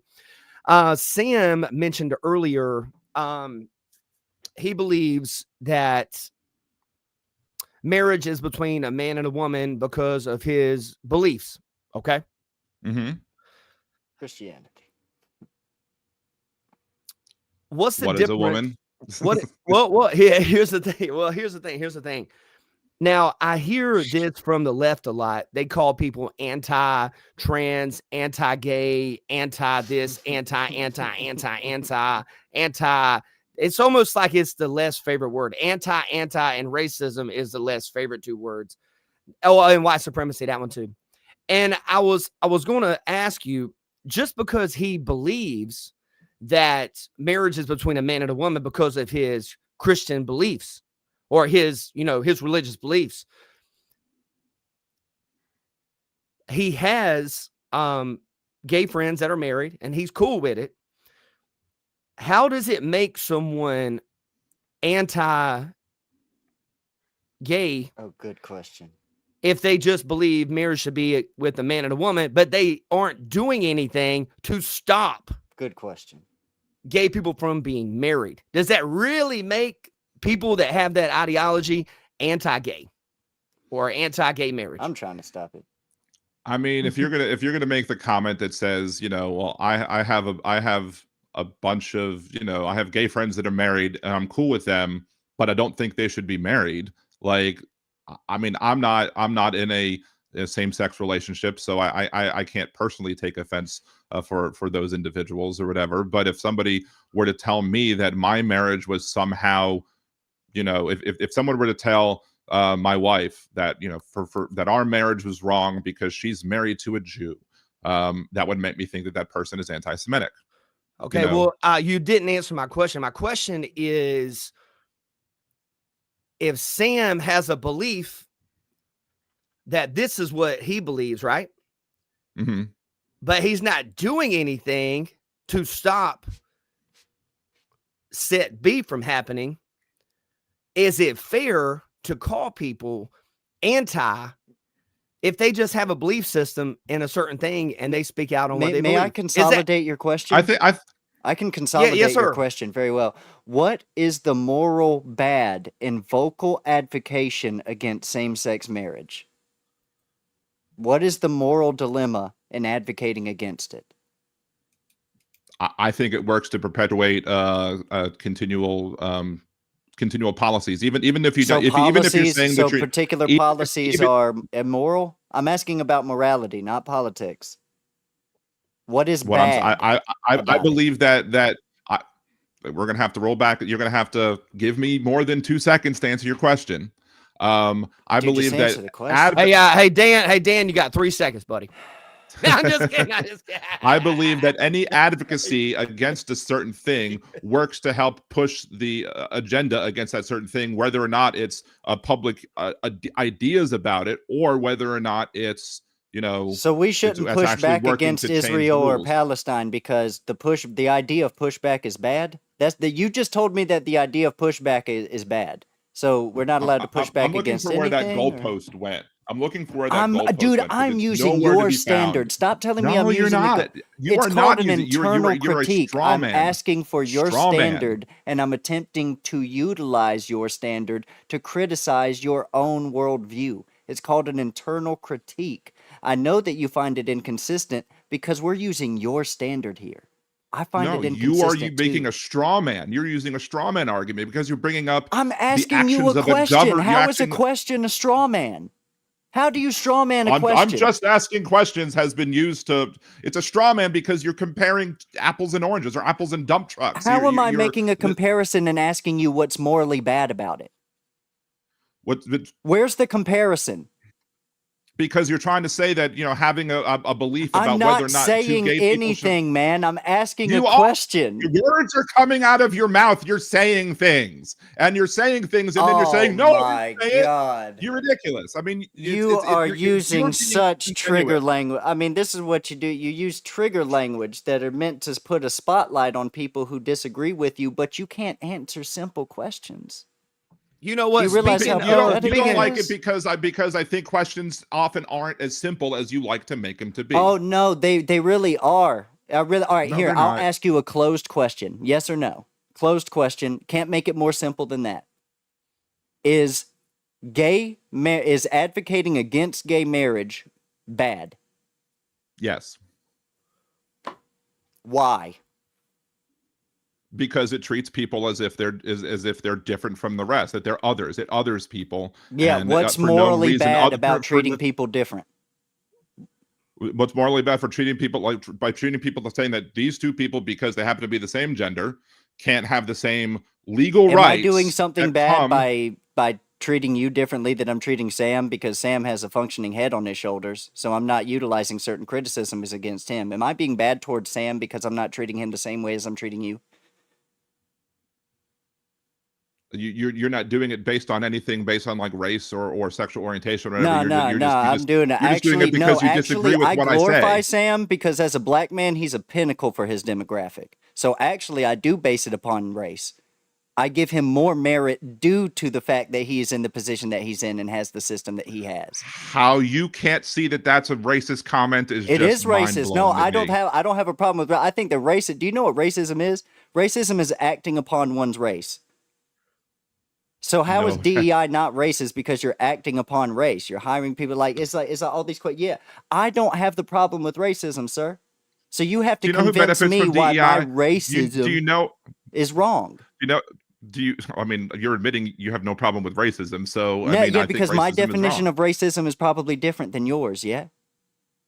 Well, commonly the common use of when people are discussing racism and the whole idea of politics and policy, it typically means something different than just simply because of their race. You want to know who with DEI who benefits the most from DEI? What the hell does White racism women. mean? What does racism mean? Just tell it. What does racism mean? Racism is bigotry. Well, No, it's generally no. speaking, You're already wrong. It's a bigotry compound against word. Racism is a compound word. It means race and ism means to act upon. So racism means to act upon one's race. What's what wrong dictionary did you with pull that out of? Out of the Greeks who invented the words, dude. They are Greek words. Race and ism are Greek, dude. That's what the words mean.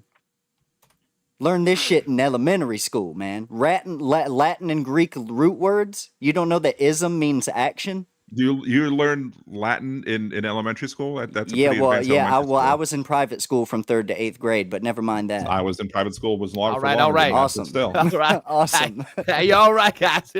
Here we go, man. We're gonna switch over here.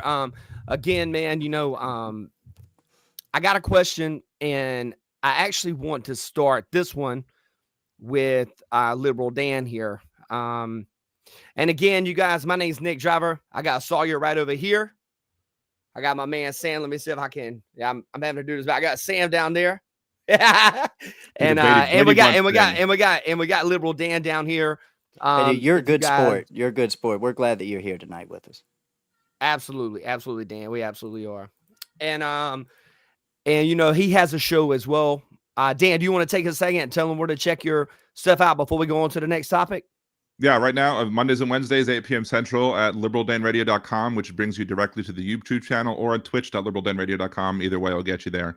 And I have a lot of content on there that I've made outside of the shows as well. I have lists of playlists of all different sorts of topics as well. You can check those out. I would definitely, and look, I try and have people from the other side of the aisle, for people who disagree with me. I try and have them call into the show. I try and we have open phone lines whenever I get away from talking about specific things that I want to talk about, and then open up the phone lines up. I don't care if you agree or disagree with me, you're more than welcome to call in and have a discussion and have a debate. And I'd love to have more people, a more diverse crowd of people coming and joining the show, as long as everybody remains respectful and only attacks the argument, not the person. Yeah, no doubt, man. And I do want to mention to you, Dan, before we go to the next topic, I don't want you to feel like I'm doing this on purpose. When I'm putting some of the text up that people are leaving comments, it's covering your head a little bit.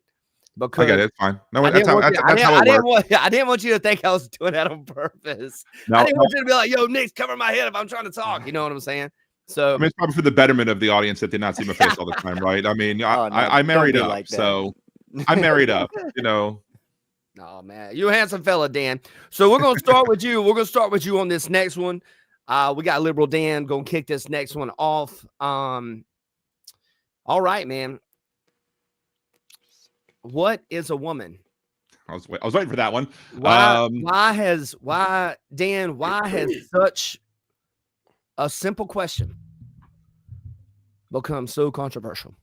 You go ahead, Dan. Floor is yours. I think there are a lot of people in this country who just stopped their learning of gender and sex and whatever at kindergarten biology, which is the kid that was there that said all boys have a penis and all girls have a vagina. But sex and gender are much more complicated than what that movie makes it out to be. If you look at, I can talk about a friend of mine, let's say, for example, because there are a lot of people who's like, what's a man, what's a woman? Someone will say a man is somebody with XY chromosomes, a woman is someone with XX chromosomes. Other people might say a man is somebody with a penis, or a woman is somebody with a vagina. But again, life's more complicated than that. I have somebody who I personally know who was assigned female at birth. that person has since transitioned to being a man because and had the surgeries done to eliminate their had a top surgery. I don't know if they've had bottom surgery or not to add anything. However, that person also was born with XY chromosomes. So genetically, that person would be a man by that, but still was considered a woman at birth because of the parts, and then had to transition in order to and you look at him right now, and you wouldn't say, oh, that person was definitely a assigned female at birth. No, you would say, oh, that's a dude. And then you have there's like Scientific American. I usually post a few Scientific American articles that talk about how the idea of two sexes or two genders is oversimplified. Unfortunately, they're now behind paywalls, which sucks. But there's more than two known combinations of XY chromosomes. There's XO where there was no Y there. There's XXX. There's XXXXX, XXXX. There's XXY. And then on top of that, there's people can be XY but be missing the SRY gene that basically controls the development of the parts that are there. And then there are also different hormonal levels that exist out there as well. So when crickets, nice.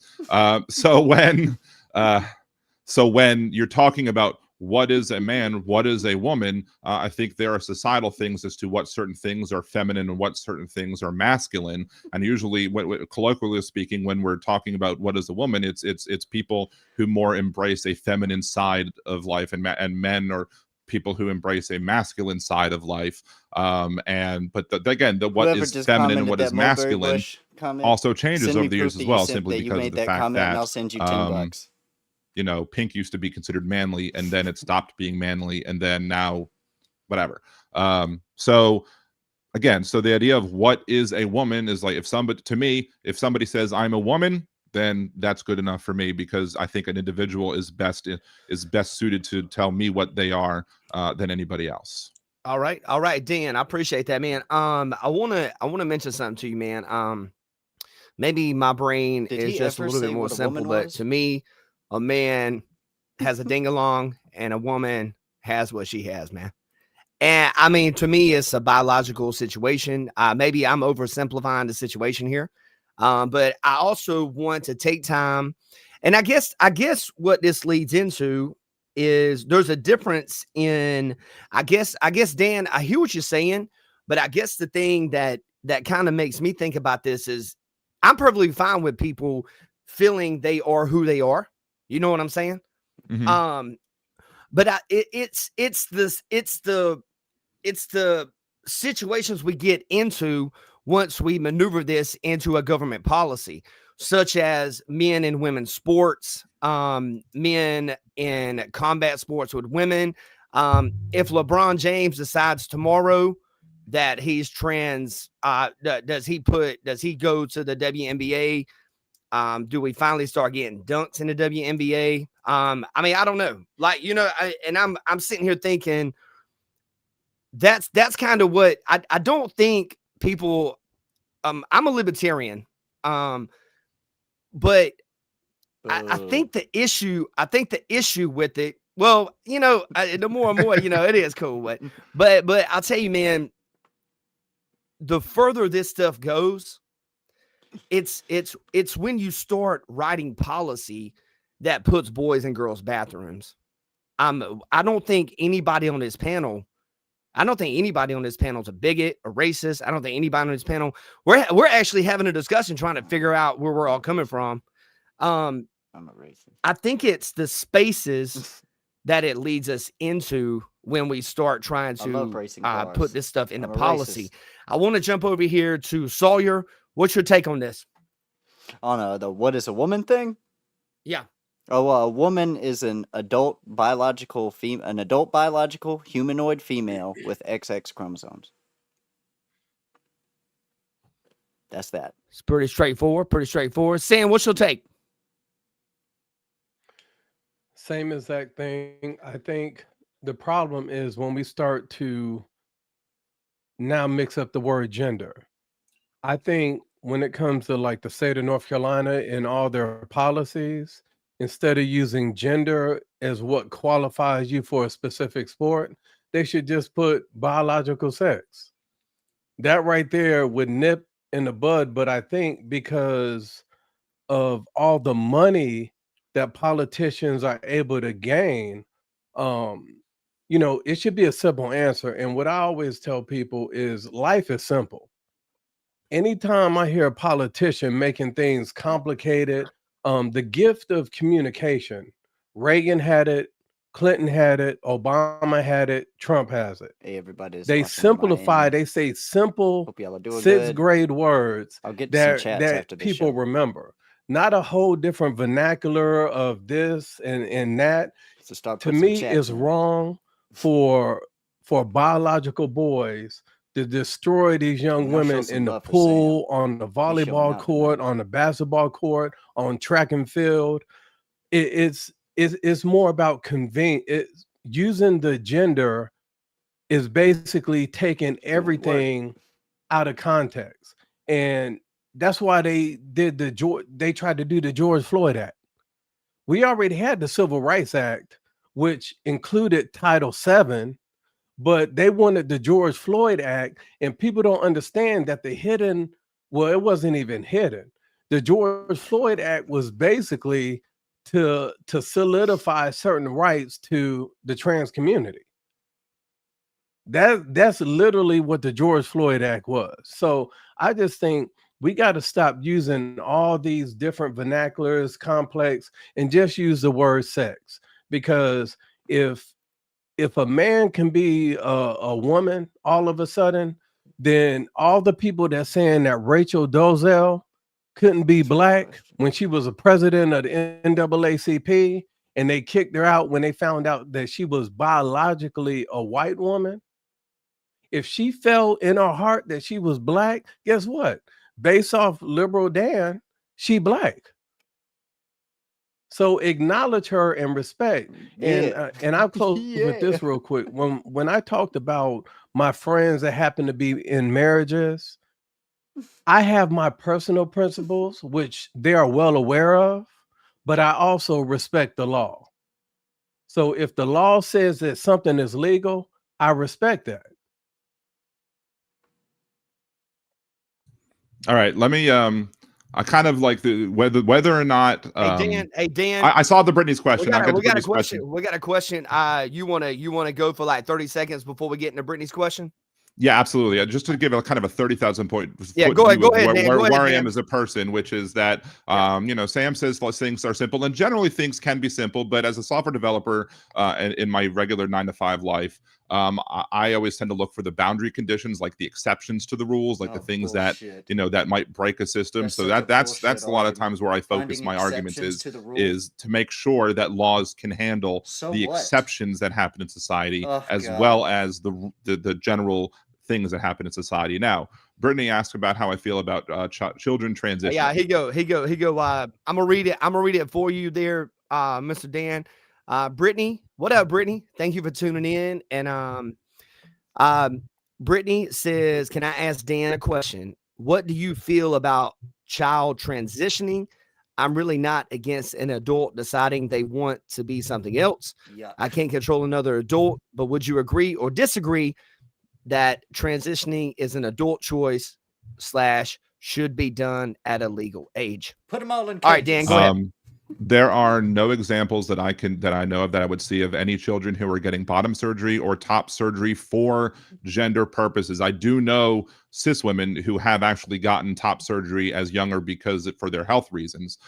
There are clinics that are, gender clinics that will do repairs on individuals who are, who might have damage to their junk or whatever. I don't know what specific or technical words we can use. But a lot of people have used these clinics as, oh, here's the evidence they're doing these surgeries on children. There's most places that do, especially bottom surgery. Most places that do the bottom surgery will not do it unless you're a year on hormones, and not puberty blockers, but hormones. And you have to then be on you can only get on hormones if you're 18. So therefore, most people aren't transitioning, or all people aren't actually having the medical surgical transitions until they're 19 years old, where they are of legal age to make that decision for themselves. There's been a little bit of a problem, I think, with puberty blockers, when it comes This dude to doesn't the answer people trying to shit. ban puberty blockers, because puberty blockers are Oh also my God, he's still necessary just going on when about people start getting, nonsense. you know, when children start getting like It's not 8, even a 9, part of the and fucking start to question. get early onset puberty, which has its own set of problems. So you want to make sure Ugh. that those children have that available. But when it comes to puberty blockers and trying to say, okay, well, this person, if it's between like the doctor and a psychologist, the parents and the kids, and if they all together are basically saying that this child would be benefited at this point in time by having puberty blockers, I don't necessarily think it's the government's job to say, no, you can't give the child puberty blockers. Again, if I don't believe, again, I can't find any single instance of any child, anybody who is under the age of 18 who has gotten bottom surgery specifically for transitioning, and or top surgery specifically for the That'll be purpose easy of to refute. transitioning. I would like Sawyer. I would like Sawyer to maybe respond to this, and then I want Sam to respond to this. Yeah. Um, Yeah. Oh, go ahead. Yeah, I'll wait. no, you go ahead. I want to Yeah. hear what you and Well, Sam have to say about this. I'd like to respond to it, but I don't even remember what the fucking question was. I mean, once again, we're trying to get down to the bottom of what this guy believes and why he believes it, but he starts going off spurging about this random nonsense that has nothing to do with the actual answer to the question. We want to know what you think about child transitioning. You got into 18 and 19-year-olds, bro. Because that's the only time it's happening. No, it's not happening. You're not having bottom surgery. Bottom surgery is not being Look, done to anybody we're getting under ready 18. to refute So what do I think that. about that? We're getting The ready to exact refute number that. of Yeah, we're getting ready Okay, to but- refute that. But the but I question was mentioned concerning that- child transitions. Like you're so, And it's the point just is, I'm it's so saying that it bad does faith, it- man. Look, just answer It's the not bad question. faith. Answer the question first, and then give your qualifiers. I believe that the things that aren't happening shouldn't happen. How about that? It's not happening, so I believe it's fine. It's not happening. It shouldn't happen. Same It's thing. not happening. Dan, and- so Dan, okay, dude. Dan, you It's don't just- think it's those, impossible. you don't It's like a think those, child. Dan, you don't think those, like, and I mean this as a, like, you know, all fairness, you don't think those surgeries and those types of things are happening? Bottom surgery, absolutely not. Okay. Top surgery, there is some rare few examples where top surgery has happened specifically for Do you think because they, most, well, I want to maybe just push Yeah. back Well, kindly. you want with some right data? here. You want some data on it? Yeah, In we're going to between get the data. We're getting the data on it right now, Dan. But Yeah. the thing I want to mention to you is this: I got it. top surgery. that is a sexual organ for women, correct? right? Well, there's breast reductions versus breast removals. Yeah, and that's not gender affirming again- surgery. We're talking about gender affirming surgery. We're not talking about repairs. Yeah. That's And- not and gender according to affirming the surgery. information Getting a I'm looking breast at is it's reduction is not gender affirmation. We're talking about gender affirmation. Nothing else. It can be. I mean, I'm not going to tell somebody that. Hey, that I by like you having it too, reduced- Josie. I like you too. But go ahead, give me the data that you think exists. I want to hear The it. data that I Okay. think- First off. You know what, Dan? Come on, Dan. You know, Dan, we heard that, man. You're You barking know what, up the Dan? wrong Yo, we tree, heard bro. that. Like, dude, I mean, like, Dan, I Dan, do you this. got it, I do this, dude, regularly. In between 2018 and 2021, about 108 minors have received any form of gender-affirming surgery. That is top and bottom surgery. In between 2018 and 2021, that's 108 documented cases. Now, you know the traits of the left just as well as I do. Do you think that these doctors who are doing these gender-affirming surgeries, do you think they're reporting all of them? Or do you think they might be underreporting? Because there certainly can't be over-reporting, can they? I don't believe that as somebody who is a medical doctor is going to risk their license for By that. No. underreporting something, or by doing what's obviously happening? Correct. Which one? Underreporting. Which- By Underreporting. I don't underreporting? think they're going to I don't think Okay. they're going to underreport. I don't think they're going to falsify the reports specifically because You don't for think one to? Are person, you because they'll willing use to their back medical up that license. doctors don't underreport these things? Because if that's your claim, then the burden of proof is set upon you, my friend. You have to prove No, your claim. I have to prove that they're not underreporting. No, Yeah. that's asking me to prove a Yeah, negative. because That's it's another logical fallacy. it's your You're claim. claiming that Wait, they are. you can't prove You're a claiming negative. that they Wait, are. Can you not prove a Asking negative? somebody to prove a negative is a logical fallacy. No, if you it's believe that not. something You is no, it's happening, not. yes, You it want to is. know how? You want to It know how? absolutely Look, is. no. I can prove it. I can disprove you right now. Look, it's not raining in my room. I just proved a negative, dumbass. I'm gonna go use the restroom. Holy shit. Have fun. Hey Sam, Oh. jump on in, man. What's your thoughts, brother? This is my thought, and basically what I feel, everything is about money. So now we had the climate change. Now that Bill Gates the other day said it's no longer an issue or a danger to the human race, all that money is gone because he has moved on to vaccines. So when I look at gender affirming care, that's the new elephant of money that's coming in. You think about, you know, Dan talked about, I'm about citing sources as someone that's unaffiliated. I like cited sources. So the youngest on average is 13.9 years old of top surgery under gender affirming care. It's not saying repairs. It's specifically gender affirming care. There's an Asian doctor who just this week lost her license because she was continuing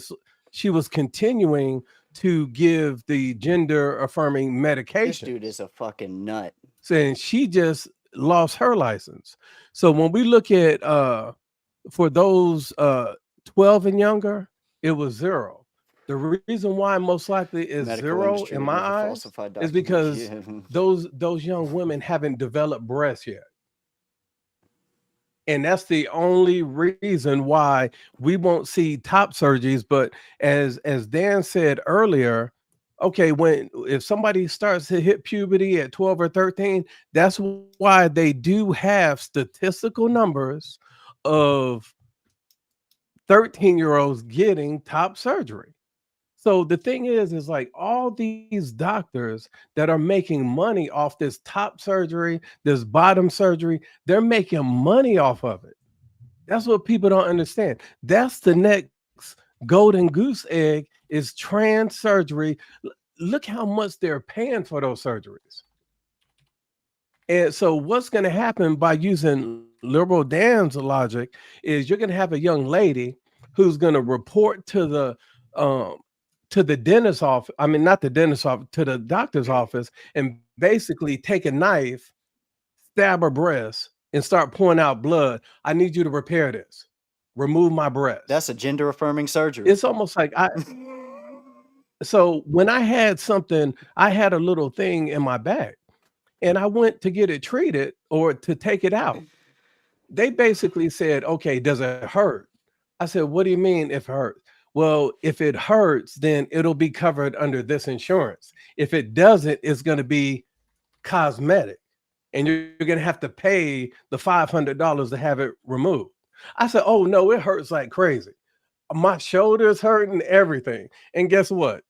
$25 copay. And it was taken care of.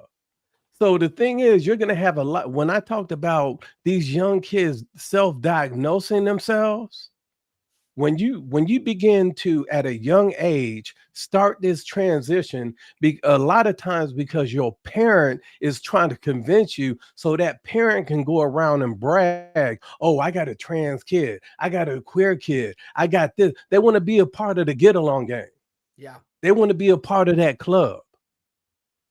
All it is about money. And I think if you can't live on your own, you should not be able to do that, because studies have shown that the kids that are suffering from depression, after they have those surgeries, they still have the depression, if not more.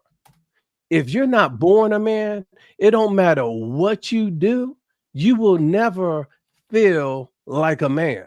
Vice versa with a woman. It's just a simple fact, not just biology. It's a simple fact. And the psychiatry, the mental health, the counselors, they all test. The only ones that will push back are the ones that their cream and crop, their money is these kids, and basically to feed them to these doctors where they get their kickback. I've asked our info searcher here and multitasker Sawyer. I asked him a question, man. I said, hey, can we get the information on the suicide rate for gender affirming care, people that have had that? Sawyer, have you got any numbers on that? Well, I've got only what's from the National Health Institute of the United States. Now, I must concede to one thing. There are no precise numbers because, as we know, medical officials, especially when concerning specific topics like, I don't know, gender affirmation, or even things when they're medical diagnoses now that are also now tied to DEI, we see that these things are oftentimes underreported. So what we have are base generalizations, or basically we can't tell the exact numbers, but we can tell how much more likely someone is willing to just by looking at selective demographics, because that's all we have to work with. Because once again, of the underreporting of actual conclusion, there's not much discovery of this. I want you to mention it. Then I want us to go to Sam after that. Sorry about that. I didn't mean to interrupt you, buddy. Go ahead. No, absolutely. It's individuals who underwent gender affirming surgery had a 12.12-fold higher suicide attempt risk than those who did not. That is a 3.47% versus a 0.29%. So that's 12 times, what I'm guessing is around 12.12 times more likely to do yourself in if you've had one of these surgeries. Now, are they saying, is this causation or correlation? I mean, we're just looking at the numbers. Hold on. I'm sorry, Nick. Is causation not necessarily I can agree that causation is not necessarily correlation, but if you're going to bring, once again, you have to back up your own claims. So if you're going to say that correlation and causation are anonymous in this sense, you have to differentiate what that means. Because I'm saying it's the same here. What I'm saying is that there are high suicide rates amongst trans kids, especially trans kids who don't have people who affirm who they are. So if the people are still trans, they're still trans, but they were trans before they have their top surgery, they're trans after they get the top surgery or whatever. So, and now these rates are the people, are we talking about all individuals who have gender affirming surgery? And this is not just talking about children. I pre-qualified what I said by saying these are not exact numbers. Therefore, that inherently means that it cannot include all trans people because we don't have exact numbers. But are we just talking about? But this is not. These numbers are not just children. These numbers are all people. People who have transitioned. It might not include all people who have transitioned, individuals who haven't transitioned, meaning individuals with no qualifier. The only qualifier is that they received gender affirming surgery. That is the only one. Okay, so what I'm saying is that it's very well possible that that there are many issues above and beyond the whatever dysphoria they may feel over having, for example, if they're getting top surgery and afterwards they may not have had the proper amount of therapy, let's say, to be able to. How is causation not correlation in this case? Just answer that, please. What's the difference between causation and correlation when it comes to this study? Causation would be the surgery caused them to have the surgery caused them to become Nobody's claiming suicidal. that the surgery causes people to kill themselves, Dan. We're saying that the ideology that leads to affirming care is what makes people kill themselves, Dan. Hey Dan, hang on one second. Hey Dan, let me get between you guys real quick. I think what Sawyer is saying is, and correct me if I'm wrong, sure, but he feels like I don't feel like nothing. Yeah. Okay. Hey, Sawyer, don't hit me, man. I was just trying to, I tell you, man, I think you know, I'm not gonna say what he's saying, but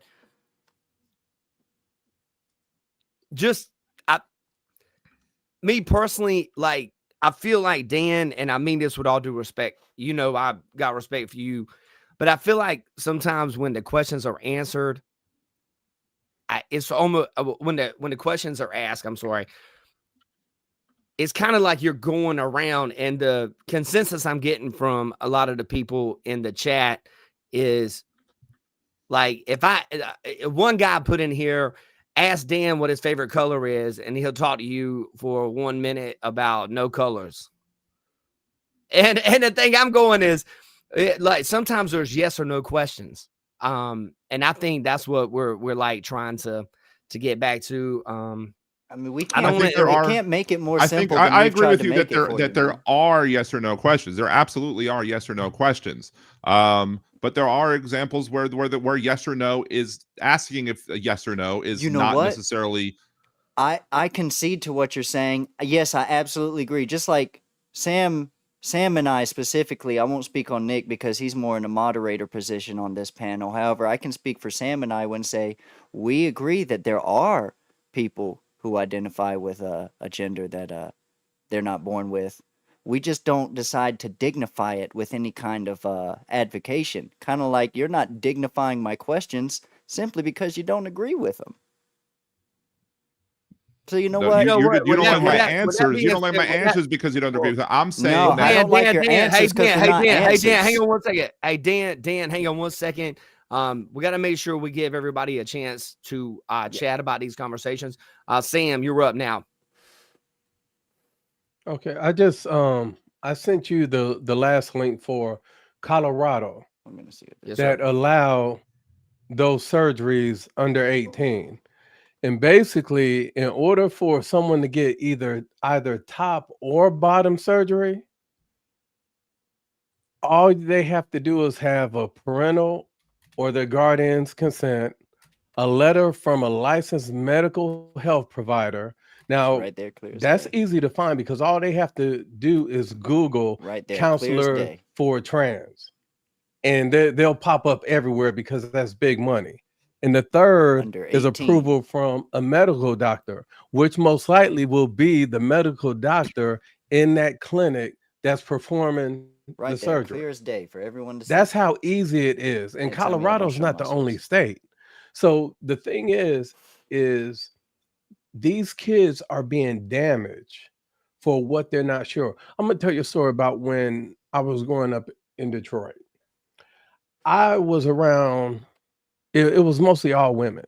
So when I would hear them use terms like vagina and stuff like that, and one time my cousin kicked me in the balls, and I was like, Auntie, can you kick me in my vagina?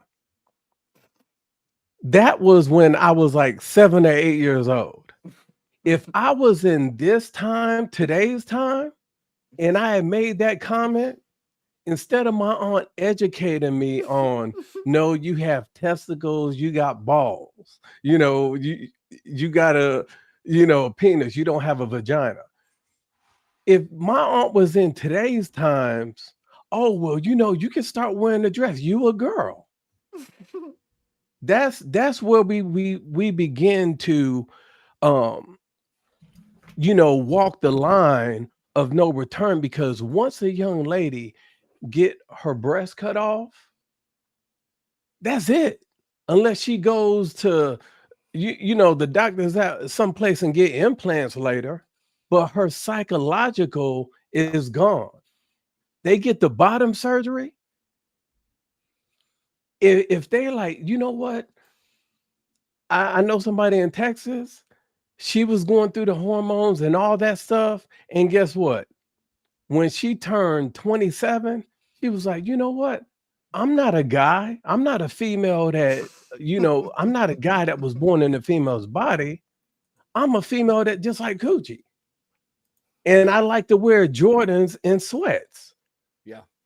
So now she wants to have children and she can't because all those the testosterone, all the stuff that they was given has tore up her ovaries. The last So the person you're speaking about right now, how old were they when they started their medical transitioning? 15. So what? Bottom surgery, or what was it? Just puberty blockers, or what? No, started with the already gone through puberty. Right. What I'm saying is And that what they steps did they started take? to do the hormone because her voice, she began to grow facial hair when she started taking the pills. Within a month, started growing facial hair, her voice began to change, all of those things. And when she stopped doing that stuff, she still doesn't have her voice back.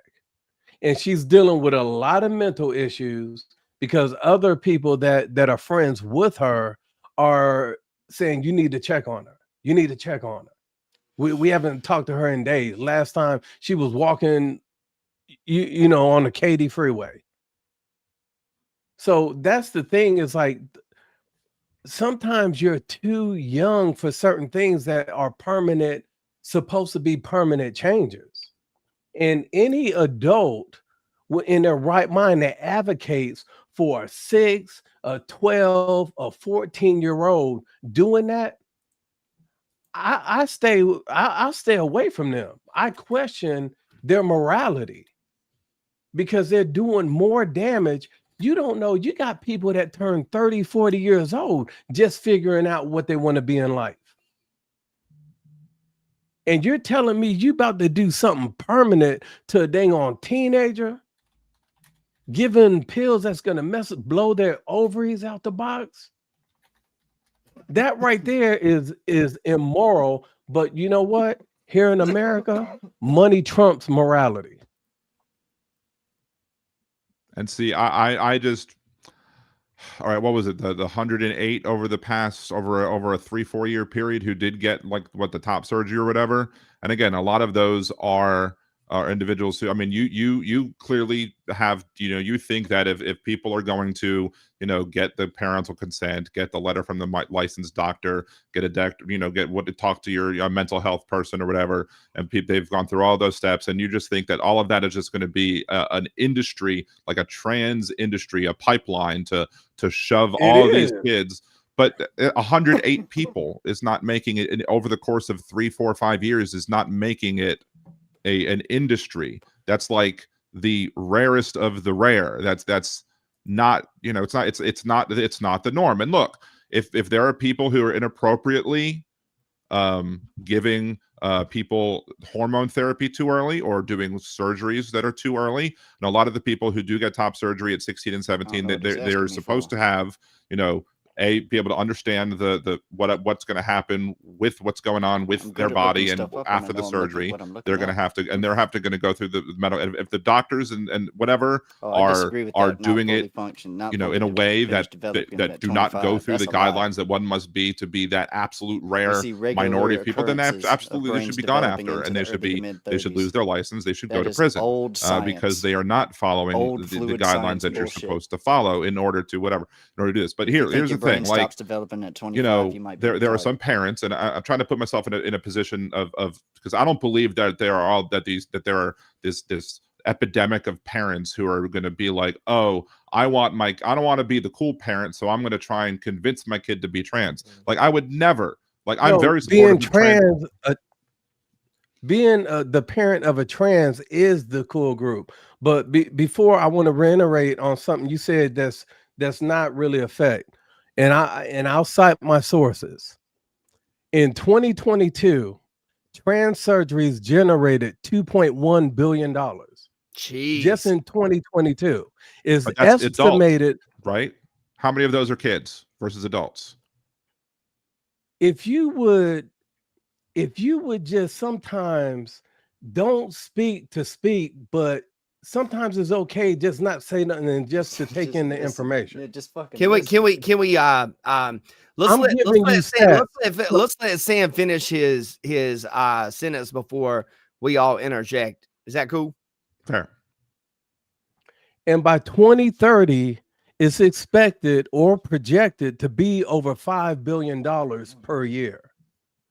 If that's not a market for doctors to be able to get those 9/11.2s and .3s by that time, I don't know what is. is. You're talking about billions. So for somebody to say money isn't the incentive to try to convince these kids to get this surgery, or these parents that their kids can do certain things like this, I don't know what planet you on, but money, it basically dictates our society. Yeah. Okay, now let me make my point. Because you said we're talking about children, and then we're talking about all trans surgeries, which the vast majority of them are going to be adult. No, I Dan, don't. that's not correct. That's not right, Dan. Dan, I'm sorry. Go ahead. Go ahead. This is my thing, Dan. I'm not going to let you misquote what I said, because I'm always specific on when I say something. When I said trans surgeries are basically the new market, I didn't say for young. I didn't even say. I said trans surgeries, period. So but you're bringing it up in a conversation about trans children being transitioning. That's what you're bringing it up in that, which muddies when you the stop water. the adults, you stop the children. But there you go. Which one of you? Both of y'all said that adults should be able to do it. Now you want to stop the adults. What? No, When did we say that? Sheer hypocrisy right there. When did we say that? Hey, yo, Dan. Nobody said that. You're lying. You're lying through your teeth right now. I don't think he's lying. I think he's lying. Something that we didn't say. Which people on the panel right now, before we had this conversation, had said if an adult wants to do it, they should be able to do it? Sam, did you say that? Yes or no? Oh, now you want me to say yes or no? Yes. You said that. It's Well, not hard for did me you to say do that? Well, hey, Sawyer. first off, hey, yeah, he said yeah. If an adult wants to have that surgery, is that the question you're asking, Dan? Yeah, if an adult wants to have that, if an I adult, think everybody on this panel will say yeah. That's no. And I said no. and then Sawyer just said no. Hell no. Well, you Lock know what? those people in cages. What's wrong with it? Like, lock them in cages, dude. I don't. You're crazy people. I never tell grown. Well, 75% of the people here. I'm about to say most people agree with me, Dan. So I don't know what the fuck you're talking about. That's an appeal to popularity logical fallacy now. No, it's actually called an ad populum. The term you're looking for is fallacy ad populum. That's the fallacy you're looking for. Hey guys, we got another comment here from Brittany. And Brittany says he doesn't even know his own fallacy. There are a lot of people who suffer physical pain after their surgeries that spiral those into depression. It's not always psychological factors. I actually like Jeffree Star's point of view on it. He's very obviously feminine in nature and does not make up better than I do, but he maintains that, yeah, you guys can read that. This is very fragmented, but I understand what she is saying. He's very obviously feminine in nature and does make up better than I do, but he maintains that with her. Okay. So also props for Dan for being a good sport. You guys, what are you guys' thoughts on this? Dan, do you want to go first? About I don't know necessarily who Jeffree Star is specifically. I mean, there are effeminate, feminine looking, hey, hang on a second. Let me get that off your face, man. You're a handsome fella. Right. Go ahead.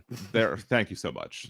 Fix my hair. No, there are absolutely. I mean, like to the point that I think that Sam was maybe talking about earlier. There are absolutely butch lesbians, and just because one's a butch lesbian, that doesn't mean that they're trans. There are tomboys who like boys who just happen to dress in clothes that aren't seen by society as being feminine, and vice versa with men as well, and also other people of other there are plenty of folks who are non-binary who don't want to get any sort of surgeries. They just treat themselves and dress themselves and put makeup or don't put makeup based on what they feel is affirming to them. It has nothing to do with the procedures or whatever. So yeah, I'm absolutely there are people who are out there who there are even people who are trans who aren't going to get the surgeries because they don't feel like they want to put the knife to themselves in order for them to be valid for who they are, and that's fine too. Need that part. So I mean, I could roll back to another point, but I don't know if anybody else wants to comment on her point first. Before I make a comment on a point that I was trying to make earlier, but I want to let the other two make their comments first on that particular comment, if they have any comments to make.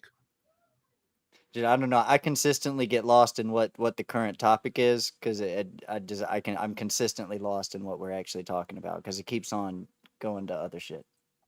Whereas it is a bit going like follow the bouncing ball, isn't it? But Well, Sam, I before mean, it is. It is like watch me take this ball into a court that we're not playing in, and now you have to follow me with the ball. But I mean, we're trying our best to keep up with you, Dan. I'm confused as to what I'm even being asked. I was asking you what your opinion was on that posted question that they just posted. Yeah. He was. Hey, Sawyer. What's the specific question? Hey, Sawyer. He was asking you what you thought about this right here. Yeah, okay, yeah, I just didn't. It's not. I usually like Jeffree Star's. Okay, I have some thoughts on Jeffree Star. Jeffree Star is a ultra feminized individual. He is a man, and as far as I know it, he will tell you that he is a man. Now, at first glance, it's pretty obvious what he presents himself as. He is under any guise of the term trans. He completely fits that bubble. Even though he himself might tell you he's a man, but you can see his practices. He's probably the best hope that conservatism has to actually bring sense and logic to these people. I don't like him. I don't advocate for what he does, but he's probably the most sensible person of that nature. So we got another question here. I'm sorry. Did you want to respond there, Sam? Please. I want some cross-examine, Dan? please. Yeah. Again, I just want to reiterate, like, I think when we talk about like genders, I look at during the last Olympics where there was on the women's soccer team, there was a person that she basically was saying that she's a he, like she identifies as a man. And I believe it was Switzerland, but she didn't play on the men's Switzerland team. She played for the women, and she had to, let me be respectful. He had to file a waiver to be able to play with the women. You have biologically female in the WNBA. There's a couple of them that they identify as men. Just Brittany Griner is a prime example that everybody sees. But why are they not playing in the NBA? Because there's clear that there's a difference between men and women. When I look at I would say 95% of trans men, I can tell that they were biologically a woman, and vice versa. So it's just one of those things that I think when it comes to like Jeffree Star, he's kind of like the young lady that I was speaking about in Texas. I would consider him like, a drag queen. They know they're a man. They may be gay, but they like to dress up like a woman. They like feminine things. That's all I was saying about that. All right. Yeah. Did you hey Dan, did you want to make a real quick point on this, or yeah, I next question? Because we got more questions. Please. Sure. There's nothing about Griner that, or just to comment to that, there's nothing about Brittany Griner that says that she's a trans man. She doesn't identify as a man.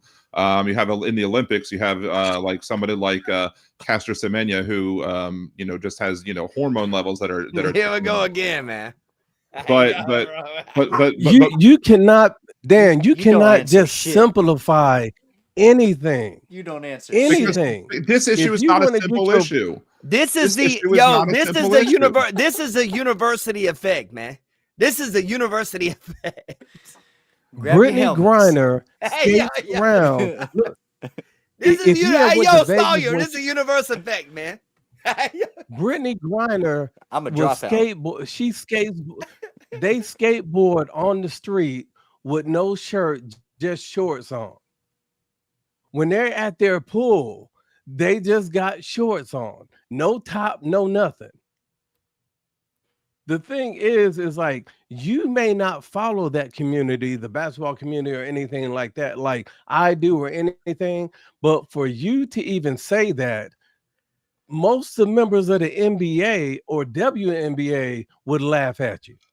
I understand you're trying to push back on every single thing, but that's not making you look good right now. It's very brave. It's not giving the listeners or anybody watching this a lot of I'll confidence, give him that. because in their mind, and that's what I'm starting to feel, is like, Sam and I cannot find no nobody matter that had these what, conversations with us. you and just now y'all gonna starting to see speak. why. You're gonna do whatever it We hold takes, people's feet to the put fire. in all these extra words So that he's brave. nobody cares about, to try to make a lot of words dictate you're making your point, and it's making less of your points on everything. Simplify the answer. Some things are yes and no. Every time I was asked yes or no, I started it out with either yes or no, and then I reiterated my point to support that. In fact, every time you've began to qualify your own answers, you actually concede to the argument of Sam and I. Every time you begin to qualify your answers, you actually concede on your own worldview. I don't think you've noticed that yet, but you've done it multiple times just within this show. Multiple times. Because I think y'all are making things oversimplified that are not that simple. Or maybe it's really not that complicated to people who can think it through. Yes, simple things are simple to smart people. Very dumb people have to think very hard about what 2 + 2 is. 2 + 2 is simple to people not dumb. And I'm not calling you dumb.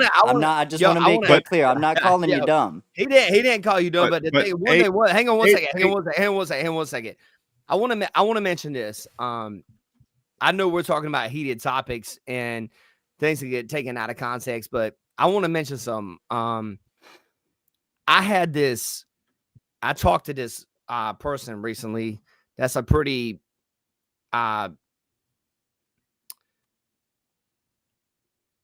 I would say this, it changed my viewpoint on something. Sometimes people are just born a certain type of way and their brain thinks a certain type of way. Retarded. And I think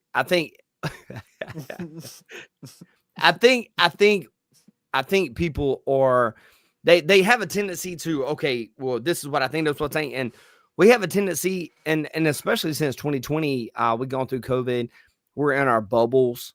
It's very easy for us, if we're not able to keep our mind open, it's very easy to think, oh, this person's against me, this person's against me. I want to maneuver this to another question here. Here we go. Looking it up. Yo, we're doing great tonight, guys, man. I'm going to tell you guys, man, this is my most favorite Nick Driver live stream I've ever done. I got Sawyer, I got Sam, I got Liberal Dan on it. It's a pleasure. And I just want to make this clear, Dan, just while we have like some dead air. I take none of this personally. I know that we have some pretentious language that's being used, but all of this is for the factor of entertainment. I don't take it personally. I'm quite confident that Sam doesn't either. I'm enjoying myself. I hope that you are, and it's all just ideologies clashing. That's all we're trying to do here. Absolutely. And I think I have it. This is from Aaron. Let me see here. Aaron says, it's not that one. Who on this panel has kids? That's what Aaron says. Yeah. So you guys, Aaron, what else you want us to talk about with that, man? You said who on this panel has kids, man. Next. I will tell you this. No, I'm gonna tell you this. I never even said this. This happened like 7 years ago, and I'm gonna hit this and then skip over it. I had one that passed away. So sorry to hear that. Sorry to hear that. It's tough. No, it's okay. It's okay. Experience. Miscarriages. You know what? It's okay, and you know it's okay. Here we go, man. Aaron West, skateboarding topless doesn't mean you're a man. Yeah, I don't even know what that means. That's crazy. So let's move on to our final question of the night. Have you guys got 15, 20 more minutes? Sure. Here for as long as you need, man. Are you in there? Yo, Dan, you're too handsome, man. We got to get your head bigger on this stuff, man. All right. So, I thought about this next question for a little while, and I'm like, I'm gonna be sitting down with several beautiful-minded human beings tonight. What could I ask them that maybe they have not been asked before? And this is the question I came up with. Has faith and belief in God become a new form of rebellion in modern day America? Sawyer, you want to go first? Yeah, I'll go first. Hell yeah, brother. It is a new form of rebellion. And we were told over 2,000 years ago that we would become the minority. We were told that the world would turn against us and chastise us simply for proclaiming God's name. So, I mean, this was expected. If you follow the faith, then you know that the world is to turn against you. Being a Christian is now a form of rebellion because it's against the status quo, which just goes to show. And anybody who has an argument against Christianity, if you have an argument against the ethical system that it provides, well, I'd just like to quantify that with your own worldview's morality, and tell me how your morality is not also inherited and borrowed from Christian ethics. Even most of the secular humanism morality that we see today is borrowed from Christian ethics. But once again, even though all of these ethics and these moralities are borrowed from Christianity, we still see a worldwide push against it. And this all, at least in this country, this sprouted about 80, 90 years ago with the start of feminism, which quickly turned into DEI and is now turning into a huge trans ideology push. But all of this is in the name of a global egalitarian push against the patriarchy. The world is turning their face against God, against the patriarchy, and it's the greatest mistake ever. Sam, you up next.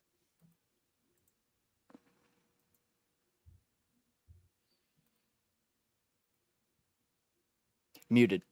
Hey, Sam, I'm sorry. I agree a lot with a lot of the things that Sawyer said. I think I don't want to take up a lot of time with this, but I just want to make sure that we continue this dialogue, because I do enjoy it, and the questions, especially with everything that Sawyer just said, the questions that everybody are asking, I just hope it's something that we're able to continue.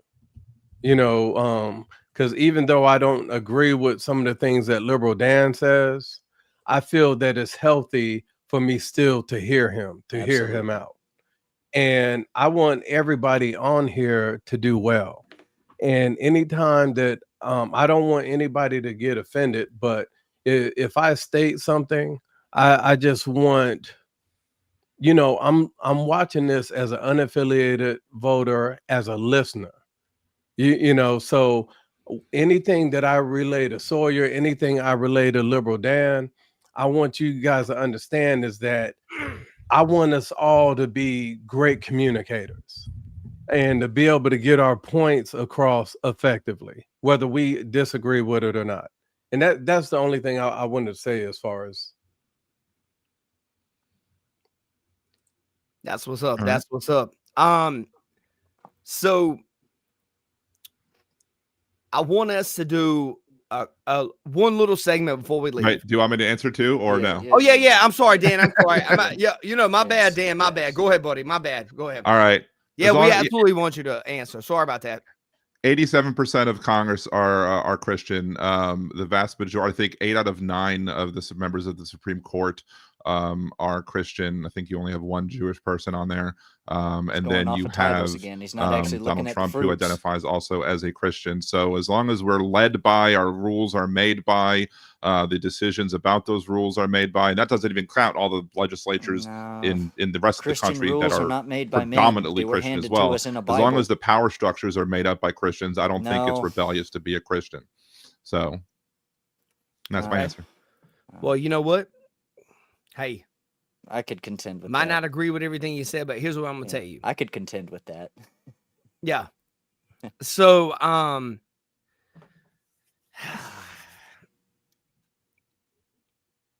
are we watching the collapse of traditional American values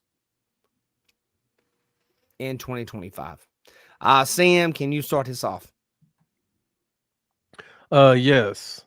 And I believe that comes from too much compromise from values, not holding the same standard. And, as I mentioned 2 places before, I'll use Dearborn, Michigan as an example. Extreme Islamists, they're people do not understand that's not a religion. It's a culture, it's a civilization. And when you read the Quran, it's basically to be a good Muslim is to spread Islam throughout the world, to cover all nations, and anybody that stands against you, you basically take them out, and it won't be considered bad to take that life. Now, there's 3 ways that they're doing it. The first way is through the womb. So when they come here as refugees and stuff, where most Americans have 1.2 kids, or people here, they have 5 to 10 kids.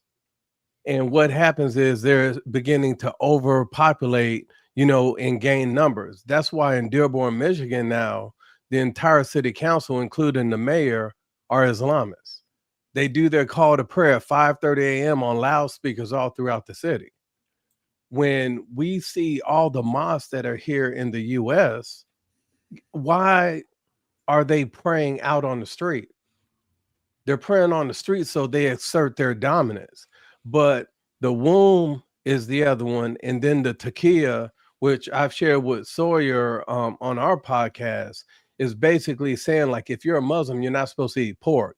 But if it will help a Westerner accept you into their circle, oh, you can eat that pork rib. You can eat that pig feet. It's okay. It's okay for you to sleep with white women, as long as it allows you to get into their circle so you can infiltrate. The last thing is the Quran, where they use our constitution and our rules against us.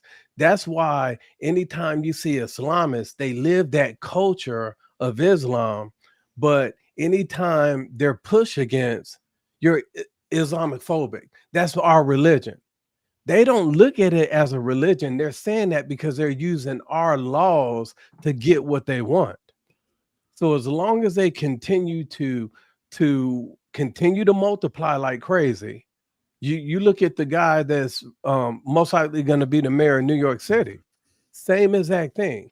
You see him changing up his vernacular, his accent, and all that, depending on who he's around. They're laying the framework Shit, I'm thirsty for what too. they want. You look at the Vatican they're constructing an Islamic prayer room at the Vatican. So all this stuff is going on, and everything that happens in the Vatican radiates over here to the Catholics that are here. So I just think Boo. the traditions, American traditions, are basically, in a fight right now. It's warfare that what's going on right now. And that's one reason why I do appreciate Charlie Kirk spreading Christianity. Some people may look, Christian nationalist. He said, yes, I want everybody in America to love Jesus Christ. Some people want to turn it into racism and stuff like that, but I just think that when we begin to dip to, and I think it's more on the left than the right now, the left are compromising so many values. Yeah. Like tons of their values just because it's against Trump or just because it's against a Republican or somebody conservative. Remember, prior to Barack Obama, both sides used to joke at debates. They used to have fun at the Al Smith dinner. Yeah. Now the Democrats, the last couple, they didn't even show up. Right. And those Jewish folks make up 22% of the US population. You know, so they're kicking themselves in the foot. And they even joked about it at the last Al Smith dinner when Kamala Harris refused to go to. So, you know, I just think, you know, our values are in danger right now because we're allowing so many entities to infiltrate, you know, into our society. Appreciate that, Sam. I appreciate that. And now Liberal Dan. Yes. Being a 10 out of 10 when it comes to being handsome. Mm-hmm. Try to come down with us and talk normal, okay? All right. Now you said do you feel like the American Nick is funny as shit. traditional system? Nick is funny. And I really need you to understand what I'm saying here, because I know you're going to automatically go to anytime I try to talk to. I'm not saying you're like this, clearly, because you're on this show, and hopefully we have, you know, I know we've sparred, but hopefully this has been a respectful thing, I think, for the most part, right? I guess the two questions I have for you is no such promise. Is American traditionalism in trouble? And the second question I would have for you is, what is Americanism to you? I mean, I would feel like I'd have to push it back on you because I want to know what you define. Oh, you gotta push back on me for. I ask you a question. But yo, I literally said, yo, here's the question. I'm gonna push definitions. back. What are you talking about? Yo, I'm saying, Dan, did you not hear me? I heard you, but like you know, to me, like, you know, traditional American values. That's what I said. I said, what is Okay. Americanism to This is you? getting ridiculous. And do you feel like it's in trouble? Is tradition Well, I mean, traditional going to American die? values include, you know, Is it dying? slavery used to be a traditional American value that went away. That was eliminated mostly in the Constitution. Dan, stop, bro. Dan, stop. Look, stop. Here's the thing. This dude is such a pretentious. Okay. Can we fast forward 200 years? Because here's the thing I'm gonna tell you, man. Thank you. You know what? I don't have the cricket sound, but thank you, Sawyer. What, Dan? Can I tell you something, bro? Oh no. Sure. No. I didn't even do that. I didn't even fucking do that. You know, that was probably cricket was in my Sam. house. Sam is being pretentious, and he's trying to put this. Look, he's not even saying nothing. I refuse to accept this type of treatment. Okay. Look. Hey, Dan, can I tell you something? Here's what the crowd's saying. Oh my God, Dan. That was painful, Dan. Listen, here's what I'm gonna tell you, man. Just answer the question. Our country was built on racism and sexism, and if that comes down, that's good. That's a feature, not a bug. To me, those are traditional American values. You know what? I actually got some numbers for you right now. Do you know how many? Now you're saying that this country is built, and of course, I mean, most countries are built on that. I'm actually working on a documentary. If you would like to help me, This dude is such it's a called donut. White Slaves on the This guy's Barbary a fucking Islands. donut. If you would like to work with me on that, Dan, if you really are about, hey, yo, let's keep it fair. Tell me what you feel, man. I mean, I would want to know You're more You're about gonna it. tell before I us put my anyway. mouth on Let's it. get it. But anyway, y'all wanted a simple answer, and then I gave a simple answer, and y'all like, no, get into more details. So what do y'all want? You want me to go into more details? Or you want me to be simple? I guess the question that Looking we for some have consistency is is all. why do white liberals talk more about racism than Black people. right? Thank you, bro. I mean, just say what it is. Yo, That's okay. why I'm like, Hey, look, I'm man. so Nick tired and of I white can't say folks it. talking You have about to. slavery and all this stuff that, like, at one point or another, everybody on this planet have ancestors that have been enslaved or Yep. you know, like, stop. It's okay to be an ally and not talk about slavery. Like, that was before, you know, yeah, we went through Jim Crow, we went through certain things. Okay, there's people that come to this country in worse conditions, and now they're wealthy. It's the American dream, capitalism. They come in, they don't spend on all these luxury goods. They come in and they make it happen. That's why I've been all over the world. America is the only country that people are trying to get to. All the other countries that people try to say, oh, Poland, Denmark, guess what? They don't have immigration. They talk about their great education, the free college, free medical, and all that. Guess what? They have zero immigration. Vax. When you fill out your visa to go to Denmark, guess what? The police, the day you're supposed to leave, they're knocking at the door of the hotel or the apartment or wherever you at. You're not getting into that country unless you have a job with a company that's there, because they want to make sure that you're contributing. When you go to Abu Dhabi, guess what? You can't buy no house or no land in Abu Dhabi, but all these people can come here. All these people can come here and basically buy up land, not even be a citizen, but we can't go to their country and do it. There's a reason why, Dan, you're here in America and you ain't in Nicaragua or you ain't in Honduras. Vax. There's a reason why we're here within these borders, because we like what's going on. Everybody will talk about, oh, how hateful, oh, we don't like it. But guess what? They're still here. All them people when Trump got elected talking about, oh, if he win, I'm gonna leave. Guess what? They're still here because Shout out they to you, know how AJ. I bad see it you in is the chat. overseas. I'm just not And paying they much say, attention oh, to it's the not chat enough right now, money. but Well, guess what? In it is Thailand, certainly you popping. can live on $350 a salute you, month AJ. and eat out every night. Thank you for being here. And you're not even trying to get there. So I'll I get to just the think chats after the show. We're about to wrap up. when Nick asks us We're a going for question, 2.5 hours don't now. try to say the politically correct. I guess he's asking for you to just really speak your mind. Don't try to turn. You're not running for Congress on the show. Right. Just speak your mind. Don't pull up no slavery and all that, because I can tell you this, being a black man, there's days I wake up and I don't even think about it until I hear some white folks talking about it. I rarely hear my own talk about it. When I go to Fayetteville, North Carolina, guess what? I could completely forget about slavery, but then when I pass that market house that's downtown on Hay Street where they used to sell slaves, it reminds me. That's why I don't like monuments and statues being removed, because said it. when you You said it's the out of sight, sensitivity out of talk. mind, AJ, it's Fact. been nothing but is the sensitivity true meaning. tonight. You don't have any reminders of what ancestors went through, Nothing but because we're not going to sensitivity. learn it in our books. Majority of the Thank you people for being teaching here for the African support. American studies are white women.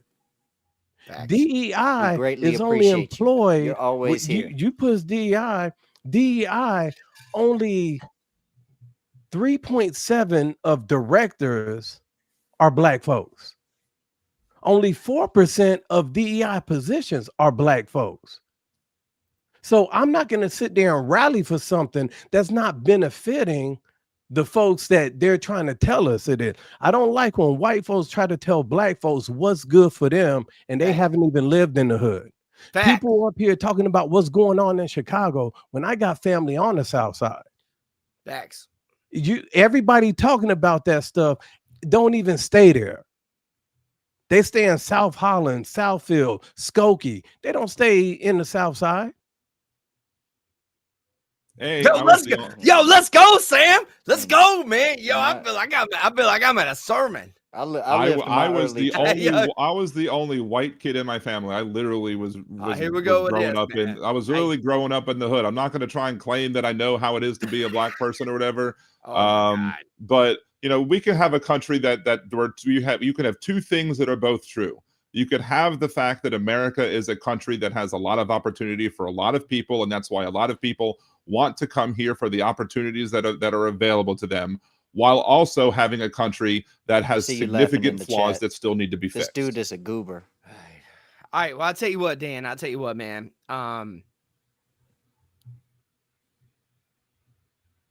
Also, there's only 2% Jews in the country, not 20. But Okay. just to I wanna mention this, you guys. We rocked about a 2.5 hour session tonight. Hell yeah. I think we're gonna close out. You guys hang out for a minute, if you can. We'll talk a little bit in the room here in a minute, but Absolutely. I do want to mention before we get off here. Right below me, right here, we got Liberal Dan. He has a wonderful show on YouTube. Let's give him a round of applause, man. A good dude. Yo, we got my man Sawyer right here, right there. Let's give him a round of applause, man. Let's give him a round of applause. We got my man Sam. Damn, you know it's backwards on my camera. We got my man Sam right there. We got the yeah. I do want to tell you guys something, man. Yeah. I feel like we had a very good podcast tonight, and I'm very appreciative of all three of you beautiful, wonderful human beings. And you guys hang out with me for a minute once we cut this stream off. And you guys make sure like, comment, subscribe to the Nick Driver channel on YouTube. And I'm also a part of the Winners podcast. Yeah. And you guys check them out as well. I'll put a link in the description. And I'm on there about 2 times every month. And you get more Sam, more Sawyer, and hey, yo, we gotta get Liberal Dan on there. I know Fitz would love that. We do. So, we are at we would love him on we there. are at a deficit of people that oppose the right that are willing to actually have the conversation. And I greatly applaud you just for having this conversation with us, because it's a rare occurrence nowadays. People who are actually willing to contend with particular arguments. So thank you again. My name's Jake. Daniel's always willing to go in the lines, Dan. So right. Yeah, well, I tell you what, Liberal Dan. If we had more Liberal Dans in the world that actually would come on podcasts, I think we could figure all this stuff out. We'd have a lot less contention. Yeah. Facts. Oh, all right, guys. Anything you want to say, Sam, before we close out? Real quick. Liberal Dan corrected me, and he was correct about the Jewish population. I misspoke when I talked about the Al Smith dinner. It's for Catholics, which are 22%. Sure. So I appreciate, and again, I love being corrected, and I appreciate you for saying that. Absolutely. AJ, that part. Absolutely. That part, AJ. My pleasure. Yeah, Liberal Dan, we're policy guys. We're trying to figure this stuff out. If we're wrong, sometimes we try to, correct what we're doing and try to figure out where we're going. So, all right, guys. You guys have a blessed night. Hey, you guys hang around for a little bit, and let's chat a little bit in the green room here, man. Yeah. All right. All right. All right, guys. All right, y'all. No problem. I'm actually going to go ahead and wrap up my stream too. So I'm going to turn my camera off for a minute. All right, guys. Well, that was it.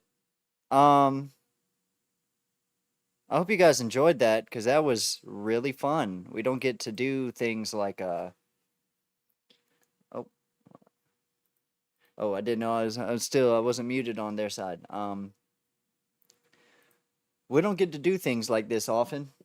We don't get to have people that are willing to have the conversation, regardless of what the conversation is, whether you're left, right, or center. We just don't experience it enough. Thank you, AJ, for coming by and showing some love. Appreciate that.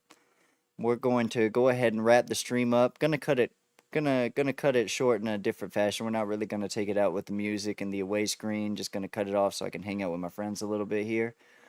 Thank you guys for sticking around for the extra long stream. Close to our 3-hour mark, so we're doing good. Thank you again, AJ, for stopping by. Thank you for, we actually had 18 different accounts come in and out of this live, so we're making some progress on these lives. I greatly appreciate y'all. Thank you for stopping by. If you guys want to go check out this original content, you guys can go over to Nick Driver's YouTube account. It's just Nick Driver, NickDriver. And you guys can go check out this full discussion without my perhaps boring but obviously hilarious commentary. Yeah, I'll go ahead and after this live is actually done, I'll go ahead and post a link to the video in the description so you guys will be able to find that. And thank you again for stopping by. All right, have a good night, everyone. From all of us at StarMan Filmz to you at home, in your bedrooms, in your living rooms, in your cars heading to work, we hope that you have a wonderful rest of your evening.